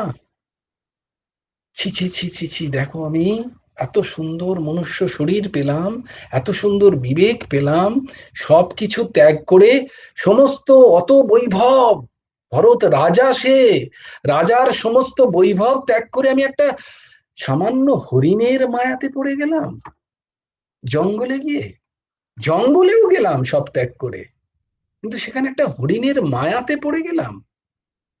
আমার বিবেক কাজ করলো না, আমার জ্ঞান, আমার সাধন কোনো কাজ করলো না, মায়া দেখো কি বলবান। তখন বলল, না, আর নয়, এই হরিণ শরীর আমার অন্তিম হবে। তো ভরত রাজা ওই হরিণ শরীরে কি করলেন? অন্যান্য হরিণের ঝুটের সাথে তিনি যেতেন না, তিনি জঙ্গলের কলি, কচি কলা পাতাগুলো, কচি পাতাগুলো আর তিনি খেতেন না, এমনি কেউ প্রসাদ দিলেও তিনি পেতেন না। তিনি কোথায় যেতেন? মুনি ঋষিদের আশ্রমে গিয়ে তাদের যে উচ্ছিষ্ট ভোগ, তিনি সেইগুলো পেতেন। এইটাই আমার প্রারব্ধ শরীর, না আমার আর কিছু করার ক্ষমতা নেই, আমার প্রারব্ধের শরীর। দেখো মনুষ্য শরীর নয়, তার কর্মের শরীর নয়, সে কিচ্ছু করতে পারবে না, কিন্তু বলে এই শরীরেই আমি যেটুকু করতে পারবো সেটা হচ্ছে মুনি ঋষিদের প্রসাদ গ্রহণ করতে পারি, তাছাড়া আমি আর কিচ্ছু গ্রহণ করব না, অন্য কোনো ভোগ্য বস্তু আমি নেব না। এইভাবে তার সময় চলতে চলতে তিনি যখন হরিণ শরীর ছেড়ে দিলেন, তখন তিনি আবার মনুষ্য শরীর পেলেন ভগবানের দয়ায়। এইবার মনুষ্য শরীর পেয়ে তার নাম কি হলো? না, তার নাম হলো ভরত। হ্যাঁ, এইবার তার বুদ্ধি বিবেক পূর্ণ মাত্রায় জাগ্রত। বলে, ব্যাস, যা জানার আমি জেনে নিয়েছি, আমার একমাত্র উদ্দেশ্য, আমার মতি যেন শ্রীমতীতে আটকায়। শ্রীমতীকে? রাধা রানী। আমি আর অন্য কোথাও কিছু করব না। বাবা বলে, মা বলে, ওঠরে, বসেই থাকে এক জায়গায় চুপচাপ। দাদারা বলে, এই ওঠরে, খেলতে যাবি না, এক জায়গায় বসে, এরকম করে। যেন যেন কিচ্ছু বোঝে না ভরত রাজা, মানে ওই ভরত কিছুই জানে না, একটা মন্দমতি সে এখন, এমন ভাবে সে ব্যবহার করে, কিছুই করে না, যেটা বলে তার উল্টোটা করে। কে বলে একটু জল এনে দে, বলে এইভাবে তাকে শেখানো হলো, জল আনতে গেল, মাঝখানে ঘড়িটা ফেলে দিল, তার এসে লোকে তাকে গালমন্দ করতে লাগলো, বলে এটাই তো চাই, ভালোবাসলেই মুশকিল। বলে এটা কোন সমস্যা তুমি, না, কারণ এগুলো ভালোবাসা নয়, যে এগুলো সব কামনা, একটু কামনার এদিক ওদিক হও, দেখো তুমি সব থেকে বড় শত্রু, আমি এত করলাম তোর জন্য, আর তুই আমাকে এই দিন দেখালি। তাহলে তাহলে কি ছিল, ভালোবাসা ছিল, ওটা প্রেম নাকি, ওটা কামনা।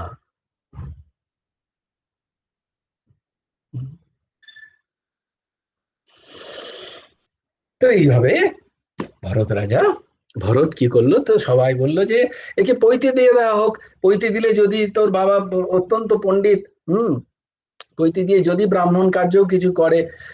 তো ভরত রাজা বলে আমি করলে তো, তো সব পৈতে হলো, খরচাটা করলো হলো, বলো গায়ত্রী মন্ত্র, বলো গায়ত্রী মন্ত্রের প্রথম শব্দটাই বলতে পারে না, ভূ ভূ ভূ ভূ করতে থাকে, আহ, প্রণব, তারপরে ভূর ভুবস্বঃ তৎসবিতুর্বরেণ্যং ভর্গো দেবস্য ধীমহি ধিয়ো আও ন প্রচোদয়াৎ, প্রণব। অনেক কষ্টে এই দাস মুখস্থ করে তোমাদের বললো, তো যাতে তোমরা হাততালি দাও। কিন্তু ভরতরাজ তো জেনে গেছে যেই হাততালি করানোর জন্য আর নয়, এই বহুত হয়েছে নাটক।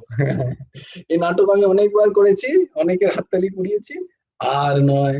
তো বলছে বল রে কি শুনলি, তো বড়দাদা ভূ ভূ ভূ ভূ করতে থাকে, ভূর ভুবস্বঃ আর বলতে পারে না, তৎসবিতুর তো অনেক দূর কি বাত হয়, তো ভূ ভূ, বলে এর দ্বারা কিচ্ছু হবে না, এই জড়ো ভরতের মাথা পুরো জড়ো, বলে বাঁচা গেল।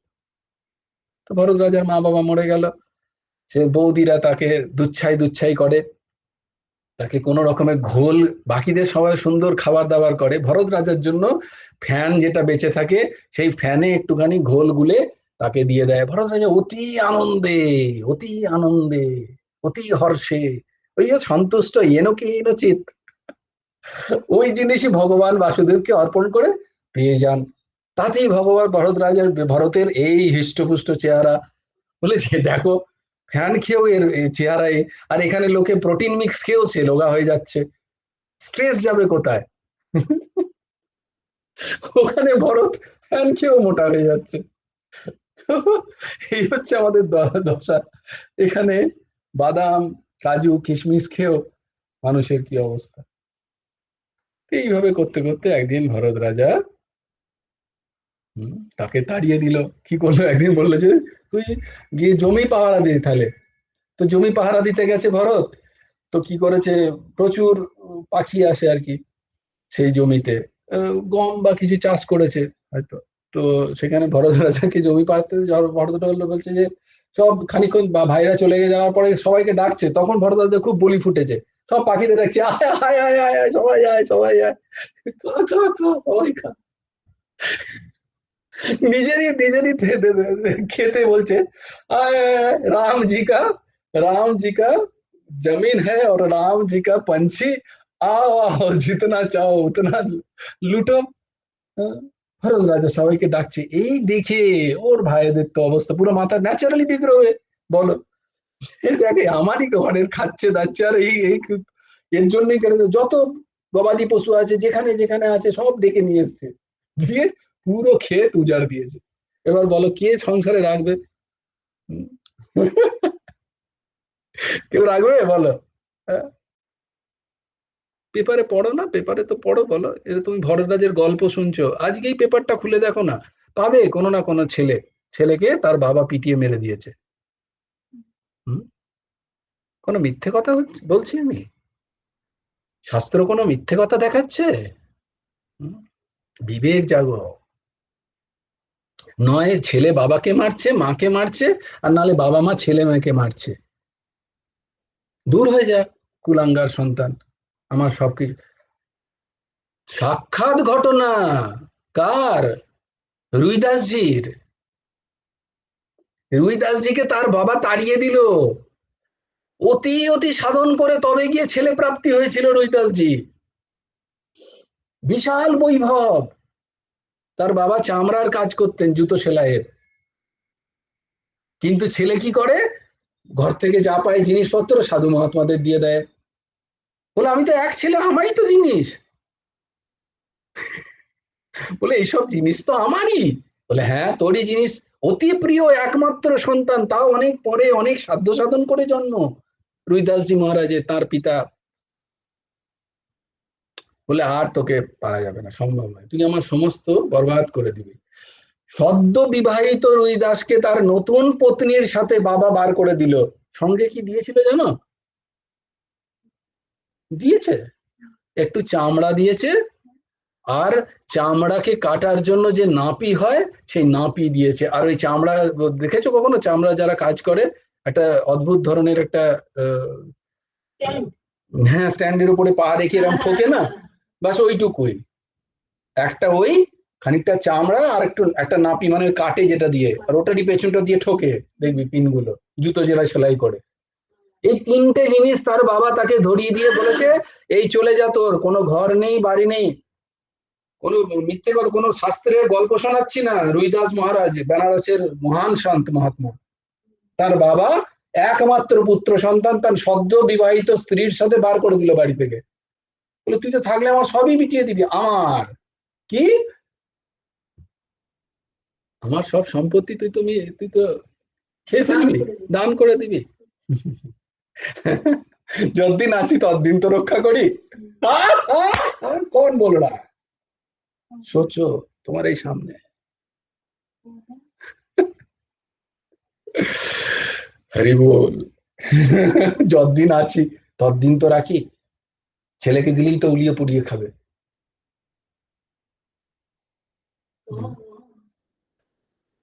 বিবেক জাগাও, আমি নাম নিতে চাই না।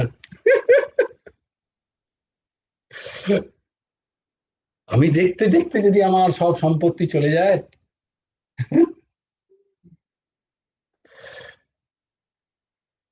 তো এরকম কে বললেন, ভরত রাজার, ভরতের ভাইয়েরা তাড়িয়ে, তাকে মেরে তাড়িয়ে দিল সবাই মিলে। ভরত রাজা বসে আছে এক জায়গায় চুপচাপ। আমার কি, ভগবানই, হ্যাঁ কি জানো, মুলুক মুলুকদাসজি মহারাজের সাক্ষী আছে, একটা দোহা আছে, এটা হচ্ছে अजगर करे ना चाकरी और पंछी करे ना काम। কি বলছেন? अजगर, अजगर মানে অজগর সাপ, अजगर करे ना चाकरी और पंछी करे ना काम, दास मुलूका यूं कहे सबके दाता राम। बताओ कौन इनको दे रहा है? তুমি চাকরি ছাড়া, তোমার বড় চাকরি চাই, বিশাল পড়তে হবে, তোমাকে একটা চাকরি পেতে হবে তবে তুমি খেতে পাবে, এরকম তোমার ধারণা। তাহলে পঞ্চীকে দিচ্ছে, পাখিকে, ও কোথায় চাকরি করতে যাচ্ছে, খুঁজতে যাচ্ছে কিন্তু পাচ্ছে, তাহলে তুমিও পাবে। অজগর চাকরি করছে, একটা গর্তের মধ্যে বসে থাকে, কখনো বেরোয়, ব্যাং ফ্যাং পায়, পেয়ে খেয়ে নেয়। তাহলে अजगर करे ना चाकरी और पंछी करे ना काम, विवेक जगाओ तब समझ में आएगा ये साखी। दास मुलूका यूं कहे सबके दाता राम। ভাই তোমারা জিতনা হ্যায় ও তুমি লিখিয়ে নিয়ে এসছো, ওটা পাবে, একটু প্রয়াস করো নিশ্চয়ই পাবে। তো এইরকম ভাবে চুপচাপ শুয়ে আছে। সেই সময় রঘুগণ বলে এক রাজা তার পার্শ্বদের নিয়ে পালকি করে যাচ্ছে। তো সেখানে একজন পালকি বাহক অসুস্থ হয়ে পড়েছে। খোঁজ খোঁজ খোঁজ খোঁজ, কি হবে কি হবে, কে নিয়ে যাবে পালকি। তখন তারা খুঁজতে খুঁজতে ভরতকে পেয়েছে। আরে এ তো বিশাল হুষ্টপুষ্ট একটা বড় ভালো পালকি বইতে পারবে। লাই পালকি বইবে? ভেবেছে হ্যাঁ, কোনো কাজেতেই তার মানা নেই। তুমি এটা করবে? হ্যাঁ। তুমি দোকানে বসবে? হ্যাঁ। তুমি ঝাঁট দেবে? হ্যাঁ। সবেতে তার হ্যাঁ। এরকম সে বলে না যে আমি চাকরি করি, আমি এজিএম, আমি এই কাজটা করতে পারবো না, এটা আমার কাজ নয়, এরকম সে বলে না। হ্যাঁ? আর কত করব, এরকমটাও তো বলে না। আমি তো প্রত্যেক দিন পুজো করি, তুমি তো একদিন করে দাও, এরকমটা ভরত রাজা বলে না। আসছে এখানে মিশাই। তো যা যে যা বলে ভরত রাজা তাই বলে, হ্যাঁ ঠিক আছে পালকি, হ্যাঁ বইবো, কোনো অসুবিধা নেই, চলো।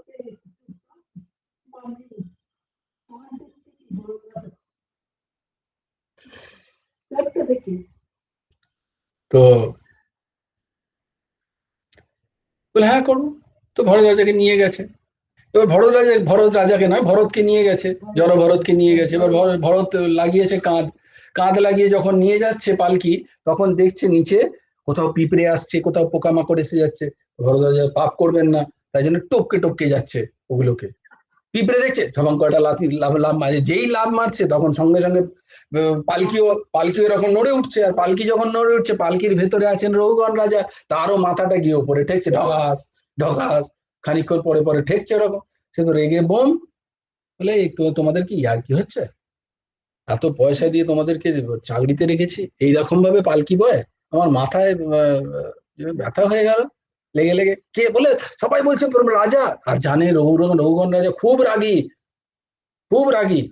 বাকি তিনজন বলছে রাজামশাই আমাদের দোষ নেই, এই যে নতুন পালকি বাহককে নিয়ে আসছি না, সব দোষ ওর, হাঁটতে পর্যন্ত জানে না, দেখুন লাফিয়ে মাঝে মাঝে লাফিয়ে উঠছে, এবার লাফ হলে কি করবো বলুন আমাদের, তখন পালকি ব্যালেন্স হারিয়ে যাচ্ছে, তাই জন্য আপনার লাগছে, আমাদেরকে দোষ দেবেন। রঘুগণ খুব বগলো একবার, বলে এই ঠিক করে পালকি জানা, নাহলে তোমাকে খুব শাস্তি দেবো, তুমি জানো না কি আমি কে, আমি রঘুগণ রাজা, তোমাকে শাস্তি দিতে পারি আমি। তো বলছে হ্যাঁ রাজামশাই, বই বইয়ের পর থেকে। আবার খানিকক্ষণ পরে যাকে তাই। রঘুগণ এবার না থাকতে পেরে বলে পালকি নামাও তো, এর আমি দেখার ব্যবস্থা করছি। বলে বলছে তুমি জানো না, তোমাকে আমি প্রচন্ড পেটাবো, এমন পেটাবো না, তোমার শিক্ষা হয়ে যাবে, তুমি আমাকে চেনো না, আমি প্রচন্ড প্রতাপী রাজা, আমার নাম রঘুগণ। হ্যাঁ, তোমার এত সুন্দর দেহ, ভাগবতে যা যা বলছি সব ভাগবতে লেখা আছে সংস্কৃততে, যে তোমার, তখন ব্যঙ্গ করে বলছে আহা গো, তোমার কত, তুমি রোগা, বেশ হৃষ্টপুষ্ট ভরত, তুমি কত রোগা, তাই তুমি ভার বহন করতে পারছো না, মনে হচ্ছে তুমি অনেক দিন খাওনি। এরম ভাবে রঘুগণ ওকে টানা দিচ্ছে, মানে এমন ভাবে বলছে জানে ওর ওর ভেতরে লাগে আর কি, বিবেকে। এরা অনেক কিছু বলতে বলতে বলতে বলতে ভরত মনির, সেই ভরতের ভেতরে দয়া এলো, কারণ তিনি বুঝতে পারলেন এ আর কেউ নয়, এ আমার সেই হরিণ শাবক। কারণ সে ভরত রাজার সান্নিধ্য পেয়ে আজকে সে মনুষ্য শরীর পেয়েছে। সেই সময় ভরত রাজার হরিনাম সংকীর্তন সে শ্রবণ করতে বসে বসে, তার উচ্ছিষ্ট ফল খেয়েছে সে। ভরত রাজার সাথে একজন মহান সন্তের সান্নিধ্যে থেকে সে আজকে মনুষ্য শরীর পেয়েছে। সে দেখতে বলে তো আমার সেই শাবকই, তাহলে আমাকে একে উদ্ধার করতে হবে। তখন ভরত রাজা তার নিজের জ্ঞানী স্তরে এলেন, বললেন হে রাজন। যখনই এইরকম আওয়াজ, তখনই সে ভয় থেকে, বাবারে একে বলছে, সাধনের আলাদা ভাবই থাকে, ব্যাস, হে রাজন, কে তুমি রাজা আর কে আমি প্রজা। বেদান্তের কথা তখন তিনি একটা একটা করে তারই কথাগুলোকে তিনি প্রমাণ করে দিচ্ছেন, সব ভুল, সব মিথ্যা, না তুমি রাজা না আমি প্রজা, তোমার আর আমার মধ্যে বিন্দুমাত্র কোনো পার্থক্য নেই, এটার উপলব্ধি করো রাজন। রাজা তোমার উপাধি স্বরূপ, প্রজা আমার উপাধি, তোমার এই কাজ নয়। তুমি বলছো আমাকে মারবে, কাকে মারবে তুমি, এই দেহ আর এই পৃথিবীর মধ্যে কোনো পার্থক্য নেই। তোমার পার্থক্য থাকতে পারে, কারণ এই দেহতে তোমার মমত্ব বুদ্ধি আছে, তুমি এই দেহকে নিজে মনে করেছো। আর আমার এই দেহতে কোনো মমত্ব বুদ্ধি নেই, কারণ আমি জানি আমি দেহ নই, আমি দেহ থেকে আলাদা, আমি দেহি। তাই এই দেহতে যদি তুমি ছড়ি চালাও আর পৃথিবীতে যদি ছড়ি মারো, এই দুটো একই ফল দান করবে, আমার কোনো বোধ হবে না। এইভাবে ভরত তার বেদান্তিক জ্ঞান সেই রাজাকে যখনই শোনালেন, রাজা সৎসঙ্গী ছিলেন, কারণ তিনি যাচ্ছিলেন না সৎসঙ্গেই করতে তার গুরুদেবের কাছে। তিনি সাষ্টাঙ্গ দণ্ডবত প্রণাম। রাগিত হয়েছে, সৎসঙ্গ তো করতেন কিন্তু প্র্যাকটিস ছিল না, অভ্যাস ছিল না, নাম ছিল না, জপ ছিল না। তিনি তো যাচ্ছিলেনই তার সৎসঙ্গেই করতে, ক্রোধিত ছিলেনই। তো তখন তিনি ভরত মহারাজের শ্রীচরণে অর্পিত হয়ে বললেন, হে প্রভু, আপনি কে বলুন? আমার মনে হয় আপনি আমারই গুরুদেব, এই রূপে এসছেন আমাকে জ্ঞান দান করার জন্য। হ্যাঁ, শিষ্যস্তেহম সাধি মাম ত্বাম প্রপন্নম। আমি আপনার প্রপন্ন। রাজাকে জ্ঞান দেবার জন্য ভরত এবার একটু মুখ খোলেন। তিনি বলেন, হে রাজন, কে বাহক আর কে বাহ্য, কে বইছে আর কাকেই বা কে বইছে? ভৌতিক দেহের স্থূল কার্ষই বা কি আছে? এই যে ভৌতিক দেহ, এর কি মূল্য আছে? যার দেহ অভিমান আছে, মানে আমি দেহ, এই বোধ আছে, তারই সব আছে এই সংসার। যার দেহ অভিমান নেই, তার কিছুই নেই আর। তার কে পুত্র, কে পতি, কে পত্নী, কে তার আত্মীয় স্বজন? কারণ সে জেনে গেছে এই দেহ সে নয়। এই দেহ সে নিরন্তর ছাড়ছে, একদিন এটাকে ফেলে এখানে ফেলেই যেতে হবে।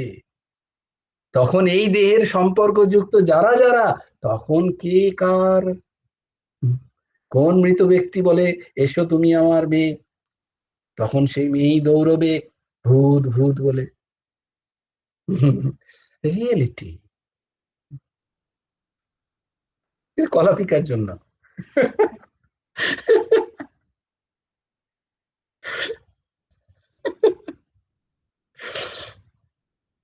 স্থূল কৃশ, ক্ষুধা, তৃষ্ণা, রোগ, শোক, কলহ, ক্রোধ, গর্ব, এই সব বিষয় যাহার দেহের প্রতি অভিনিবেশ আছে, তাই জন্যই সব। কি কি?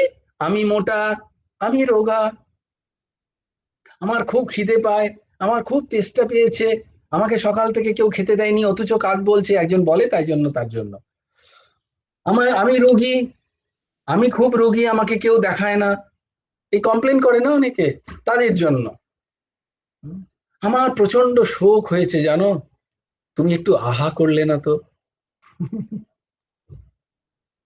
আমি কলহ করি কারুর সাথে, কেউ আমারটা নিয়ে নিয়েছে, নয় আমি কারুরটা নিয়ে নিয়েছি।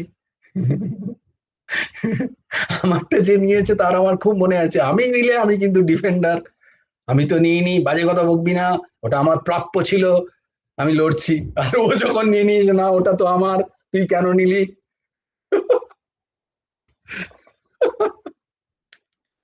কলহ, কলহ। হ্যাঁ, বলবো না, বলবো না, আমাকে একবার বললো না পর্যন্ত। দুদিন আগে একজন বলছিল, তোর রাগ হবে না, তুই বল তো রানা। আমাকে একজন বলছিল দুদিন আগে, কলহ, কলহ, মনের মধ্যে কলহ। হ্যাঁ, সে কবে কলহ করেছে, হয়তো এখনো মনে আছে। কলহ কিন্তু তাকে ছাড়েনি, লাগেজ ক্যারি করছে মনের মধ্যে।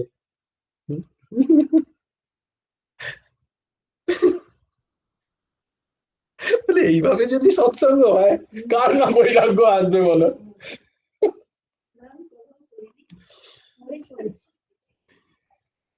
খুব খুব একজন বলছে, না আমি তো কলহ করিনি। ওই দেখো, মানে এখনো বিবেক যাচ্ছে না, যেগুলো সব আমারই। দেখতে সময় লাগে, তার জন্য তার জন্য নাম জপ চাই, তবে গিয়ে চোখ খোলে, তবে গিয়ে বোঝা যায়। হ্যাঁ, এসব আমি ক্যারি করছি এগুলো। বলছে, না না, আমার আর তার প্রতি কোনো বিদ্বেষ ভাব নেই, কিন্তু সে এগুলো করেছিল, লিখলো, চরম বিদ্বেষ ভাব এখনো তার প্রতি তোমার আছে, তাই জন্য তুমি এগুলো মনে রেখেছো। আর মনে কার মনে রেখেছো? তোমার মনে। মনটা কার? তোমার। নিজের আলমারিতে যদি কোনো কাচরা ভরে রাখো, তাহলে বলবে কি অন্যের গন্ধ বেরোচ্ছে জায়গায়? তো তো আলমারিটা কার? তোমার আলমারি, মনের আলমারিতে তুমি রেখেছো এই সমস্ত ঘৃণা, দেশ, ঝগড়াঝাঁটির কথা মনে রেখেছো, ভুলতে পারোনি এখনো? এগুলো কি? এগুলো কি? তোমার ঘরের আলমারিতে এগুলো ভরে রেখেছো। তোমার ঘর মানে তোমার মনের ঘর, সেখানে অনেক আলমারি আছে, প্রচুর সেলফ আছে, সেই সেলফে ঢুকিয়ে রেখেছো বিভিন্ন রকম, এর সাথে ঝগড়া, ওর সাথে ঝাঁটি, ও আমার এটা নিয়ে নিয়েছে, ও এটা কেড়ে নিয়েছে, এ এটা দেয়নি, আমার এটা প্রাপ্য ছিল, এই সমস্ত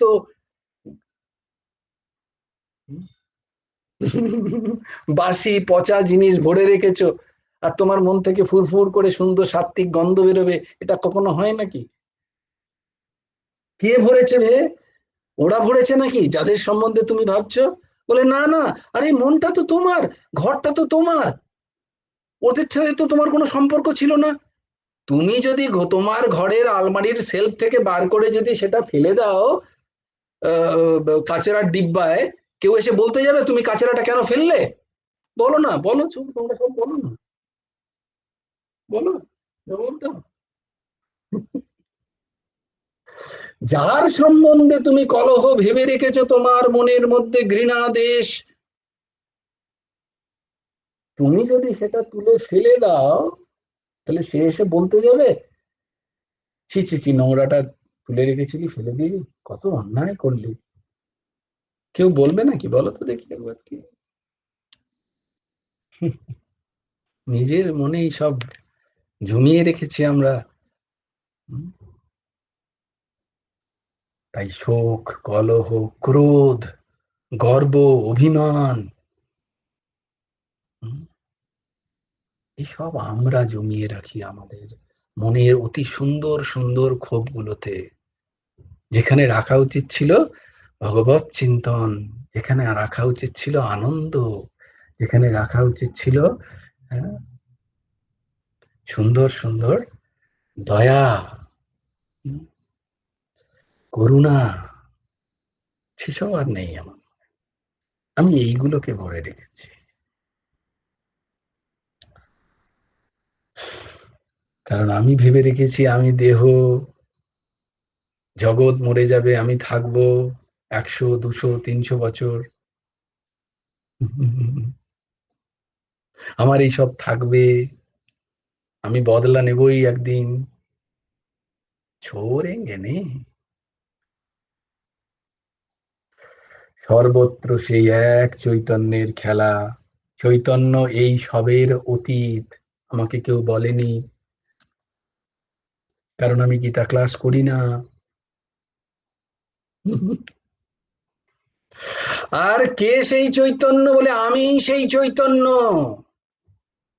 আমি আমি এই দেহ নই, এই দেহ একদিন ছাড়তে হবে, এই দেহ প্রকৃতি দিয়ে তৈরি, আমি এই দেহ তৈরিও করিনি, যা দিয়ে তৈরি তাদের কাছে এই দেহকে দিয়ে যেতে হবে, আমার নিয়ে যাওয়ার ক্ষমতা নেই। তাই এই দেহের সাথে সম্পর্কযুক্ত যা যা কিছু, তাও এখানেই ছেড়ে যেতে হবে। যত তাড়াতাড়ি বোঝা যায় তত ভালো, নিজের জন্য ঝগড়াঝাটি হয় না আর কি, এই আর কি। আমি নিজেকে সর্বদা সেই চৈতন্যময় ব্রহ্মের সহিত লীন করে থাকি, অতএব আমি উন্মত্ত নই। রঘুগণ বলছে তুমি পাগল, বলছে না না, আমি পাগল নই, তুমি পাগল। ভালো করে ভেবে দেখো এবারে, কে পাগল? তুমি পাগল, কারণ তোমার বোধ নেই, তুমি অবোধ, তুমি জানো না তুমি কে। তাহলে পাগল কে হবে? যে নিজেকে জানে না, যে নিজেকে ভুলে গেছে। যে নিজেকে জানে না সেই তো পাগল। বলো না, পাগল কাকে বলে? যে ভুলে ভুলে গেছে তার নাম কি, তার ধাম কি, মানে সে কোথা থেকে এসছে, তার ঘর কি, যে ভুলে গেছে তাকে তোমরা বলবে পাগল। দিয়ে ধরো তোমাকে এসে বলছে, এই তুমি আমার বন্ধু, তুমি আমার বোন, এই চলো না আমাকে নিয়ে বাড়ি, বলো যদি এরকম কেউ একদিন এসে বলে। হুম, আরো সুন্দর করে বলা যেত যদিও, কিন্তু না, অতটা যাচ্ছে। ধরো এরকম কেউ একদিন এসে তোমার, ধরো তোমার থেকে 20, 30 বছরের বড়, এসে তোমাকে বললো, হ্যাঁ আমাকে নিয়ে চলো, তুমি আমার বোন, এই তো তোমার বাবাই আমার বাবা। বাবা, বাবা, বলো কি বলবে? তুমি পাগলা গারদের ফোন করবে না? বলো, একজনকে বলো। বা কেউ এসে যারা মাতৃস্থানীয় তারা যদি কেউ কাউকে বলে মা মা বলে জড়িয়ে ধরলো এসে কেউ একজন, মানে কি রে এই পাক্কা মাথাটা গেছে।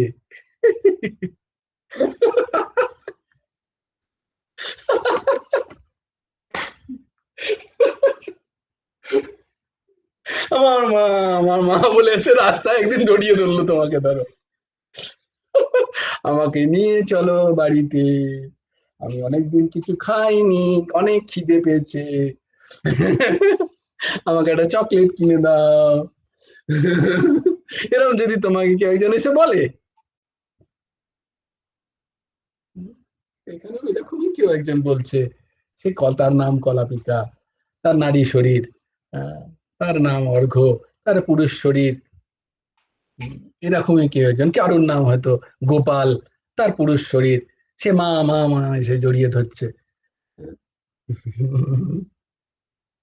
সে জানেই না সে কে, তার মা কে, তার পিতাকে সে জানেই না, তাকে বলা হয়েছে আমি তোমার মা, তাই জন্য সে বলে আমি এটা আমার মা। তার খাতায় লেখা আছে পিনাকি মুখার্জি, সান অফ দিলীপ মুখার্জি। সে এটা মুখস্থ করেছে ছোটবেলা থেকে, সান অফ দিলীপ মুখার্জি। হ্যাঁ, বাবার নাম কি, কি যেন বাবার নাম মুখস্থ করতে পারি না, লজ্জা করে না এখনো পর্যন্ত বাবার নাম মুখস্থ করে। পরের দিন সে প্রচন্ড অপমানিত বোধ করলো, ছি ছি ছি, তাই তো আমি এখনো বাবার নাম বলতে পারছি না, বাবা তোমার নাম কি, তো বলে বলে সারাদিন ধরে তাকে মুখস্থ, তোমার নাম পিনাকি মুখার্জি, বাবার নাম দিলীপ মুখার্জি, তোমার নাম পিনাকি মুখার্জি, বাবার নাম দিলীপ মুখার্জি, দিলীপ মুখার্জি, দিলীপ মুখার্জি করতে করতে তার মনে এমন গেঁথে গেল যে হ্যাঁ, এই যে শরীরটা, এই যে অবয়বটা, এই যে নামটা, এটা তার বাবার নাম, তার মায়ের নাম রেবা মুখার্জি, এটা তার মায়ের নাম, মুখস্থ না করতে পারলেই বলবে পাগল, 15 বছরেও তার বাবা মায়ের নাম মুখস্থ করতে পারেনি, এ নিঘাত পাগল, একে সাইকাটিস্ট দেখাও। এরকম ভাবে সে মুখস্থ করেছে। তারপরে সে জেনেছে তার খাবার এখানে পাওয়া যায়, খিদে পেলে এই ভদ্রমহিলা তাকে খেতে দেয়,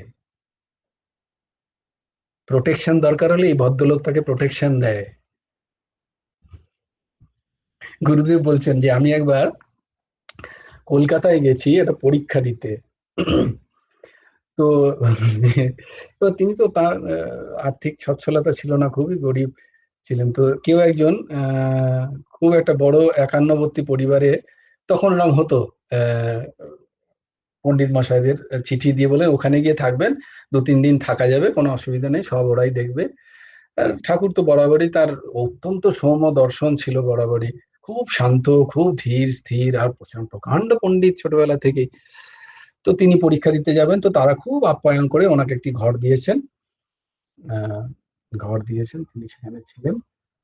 এবং ঠাকুরের বরাবরই কুকুরে খুব ভয়, আর ওই ঘরেই ওরা একটা ওই বিদেশি কুকুর, তখন বিদেশি কুকুর পুষতো, চিন্তা করো কত বড় লোক, আর সেই বড় বিদেশি কুকুর, আহ, বিশাল মানে, হ্যাঁ অ্যালসেশিয়ান তো অন্যরকম দেখতে, হ্যাঁ জার্মান শেপার্ড বা গোল্ডেন লিটিবার্ড বলে একজন, হ্যাঁ লিটিবার্ড বলে একটা, ওই কিরকম একটা ওই রকম একটা, আমি অনেক আগে জেনেছিলাম, বিশাল দেখতে, বিশাল তার অবয়ব হয়, বলে ওই রকম একটা কুকুর সেখানে পোষা।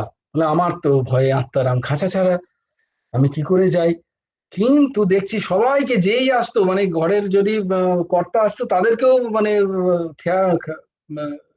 সে কিছু মানে ঘে ঘে করে আওয়াজ করতো, কিন্তু বলছে যে ওই ঘরের যিনি মালকিন, যিনি মা, উম, তার কাছে কিন্তু কখনো ঘেউ ঘেউ করতো না, তাকে খুব ভালোবাসতো, চুপটি করে তার পাশে গিয়ে বসতো। আর তো আমি ভাবলাম গুরুদেবের লেখা জীবন কাহিনী বলছি, তো বলতে আমি ভাবতাম যে কেন সবার দিকে এত তা সবার জন্য ও যমরাজ নরসিংহ মূর্তি ধারণ করছেন, আর দেখো ওই মায়ের পাশে চুপটি করে কেন বসে, বলে পরে দেখলাম ঠিক ঠিক টাইমে মা ওকে খেতে দেয়, আর ওর যা যা পছন্দ মা ঠিক সেইগুলো এনে দেয়। হ্যাঁ, তাই জন্য ও জানে যে এই মা হচ্ছেন আমার মা, এখানে খাবার পাওয়া যাবে, তাই জন্য সে মাকে কিন্তু কিচ্ছু বলে না, মায়ের সাথে চুপটি করে বসে থাকে। হত বড় বাবার গুরুদেবের জীবন কাহিনী মনে পড়ে গেল। তো আমাদেরও স্থায়ী স্থিতি। এইটাই যদি অন্য কোনো মহিলা হতেন যে দুধ ছাই করতেন, আমরা কিন্তু তাকে মা বলতাম না, হ্যাঁ? আমরা অন্য আরেকটা মা খুঁজতাম। এইটাই যদি ওই ওই ওই ওই ওই পুরুষ শরীর সে যদি জলে চুবিয়ে দিত বা কাজ করতে বলতো ছোটবেলা থেকে, তখন কিন্তু বলতাম না না নি আমার বাবা হতে পারে না, আর যেই হোক। হয় কি হয় না সংসারে, কাগজ খুলে দেখে না,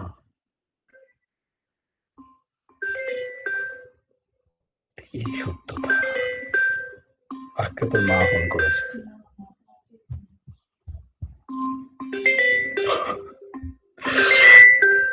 সাক্ষাৎ গোপাল ফোন কিয়া। গোপাল বলছে যে আর এরম ভাবে করো না, আর এরম করতে নেই। তো গোপালই ফোন করেছে ব্রজ থেকে। না না না, কলাপিকার মামার নাম গোপাল।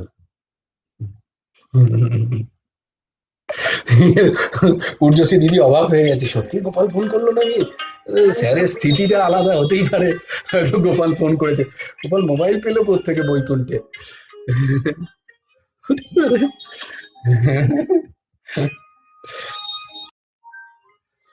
তো নিজেকে চৈতন্যময় ব্রহ্মের সাথে তুলনা করবে।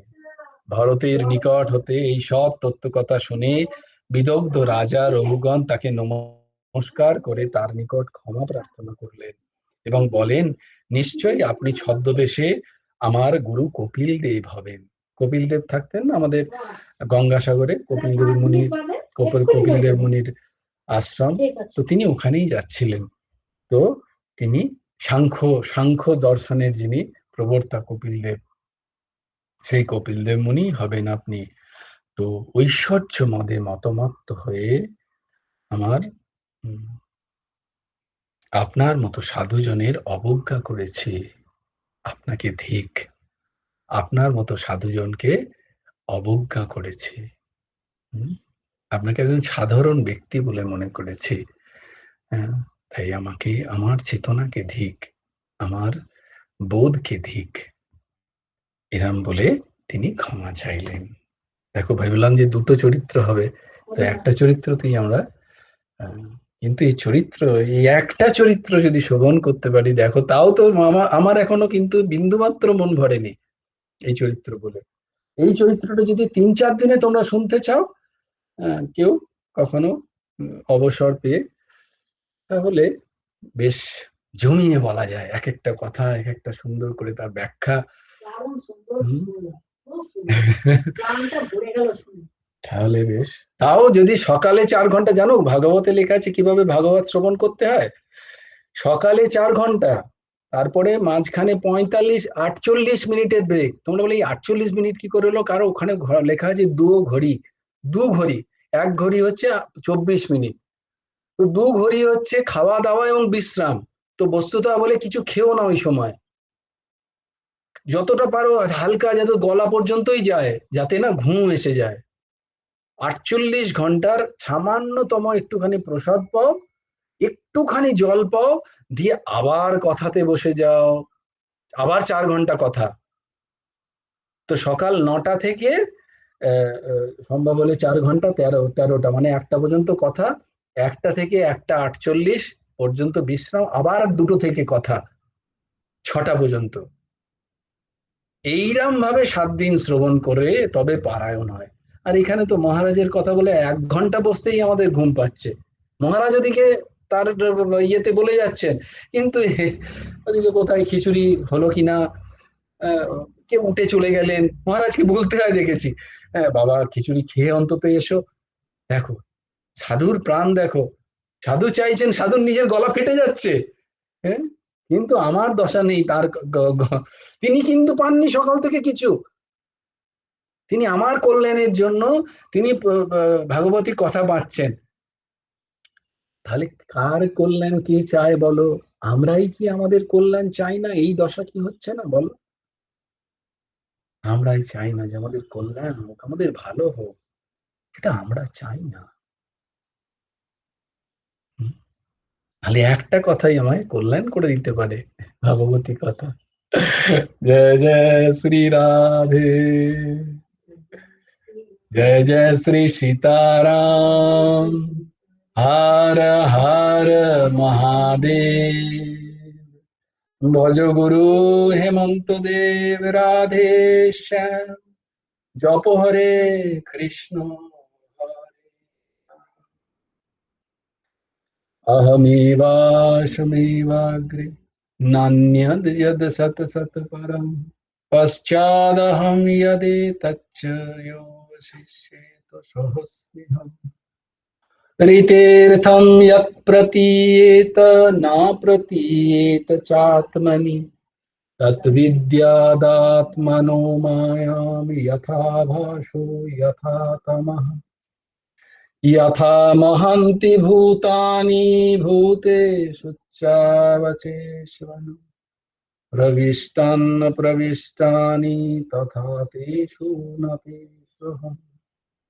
एतावदेव यज्ञस्यं तत्त्वजिज्ञासुनात्मनः, अन्वयव्यतिरेकाभ्यां यत् सर्वत्र সর্বদা।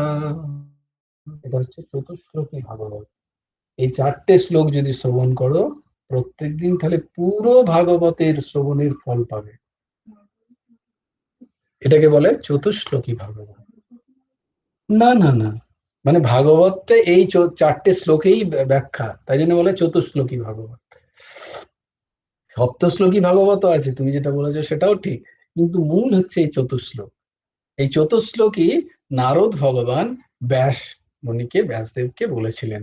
এই চতুশ্লোকেই বিস্তার করে ব্যাস ভগবান 18,000 শ্লোক করেন। যদ্যপি এই কথাটাও সত্যি, আবার হ্যাঁ হ্যাঁ অবশ্যই, যদ্যপি আবার নারদ ভগবান পুরো 18,000 শ্লোকই ব্যাসদেবকে বলেছিলেন, সেটাই তিনি লিপিবদ্ধ করেছেন, এমনটাও ঠিক। চারটে শ্লোকই বলেছিলেন, তার ব্যাখ্যা ব্যাসদেব মুনি করেছেন 18,000 শ্লোক। এই চতুশ্লোকী ভাগবত শ্রবণ অতি উপাদেয়।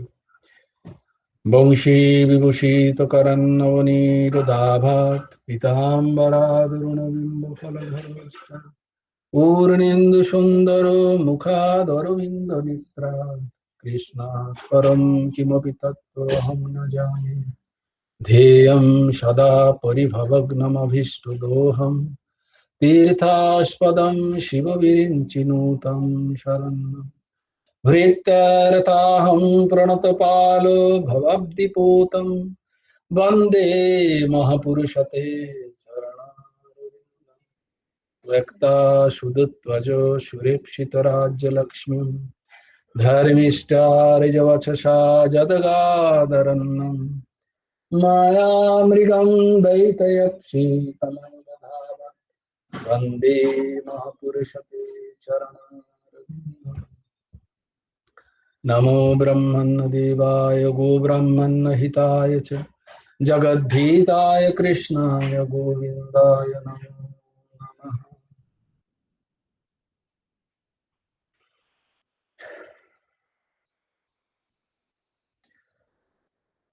সবাই একবার শ্রী পরমানন্দে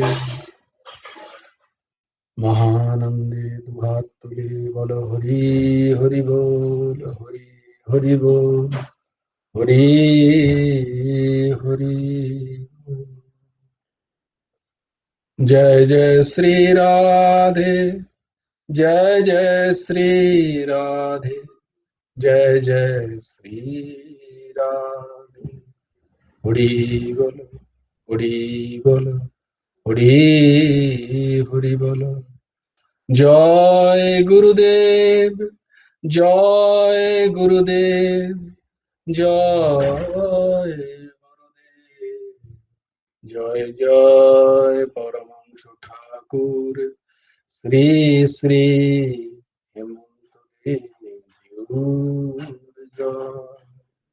जय गुरु राधे श्याम, राधे श्याम, राधे श्याम, श्याम श्याम राधे राधे, राधे कृष्ण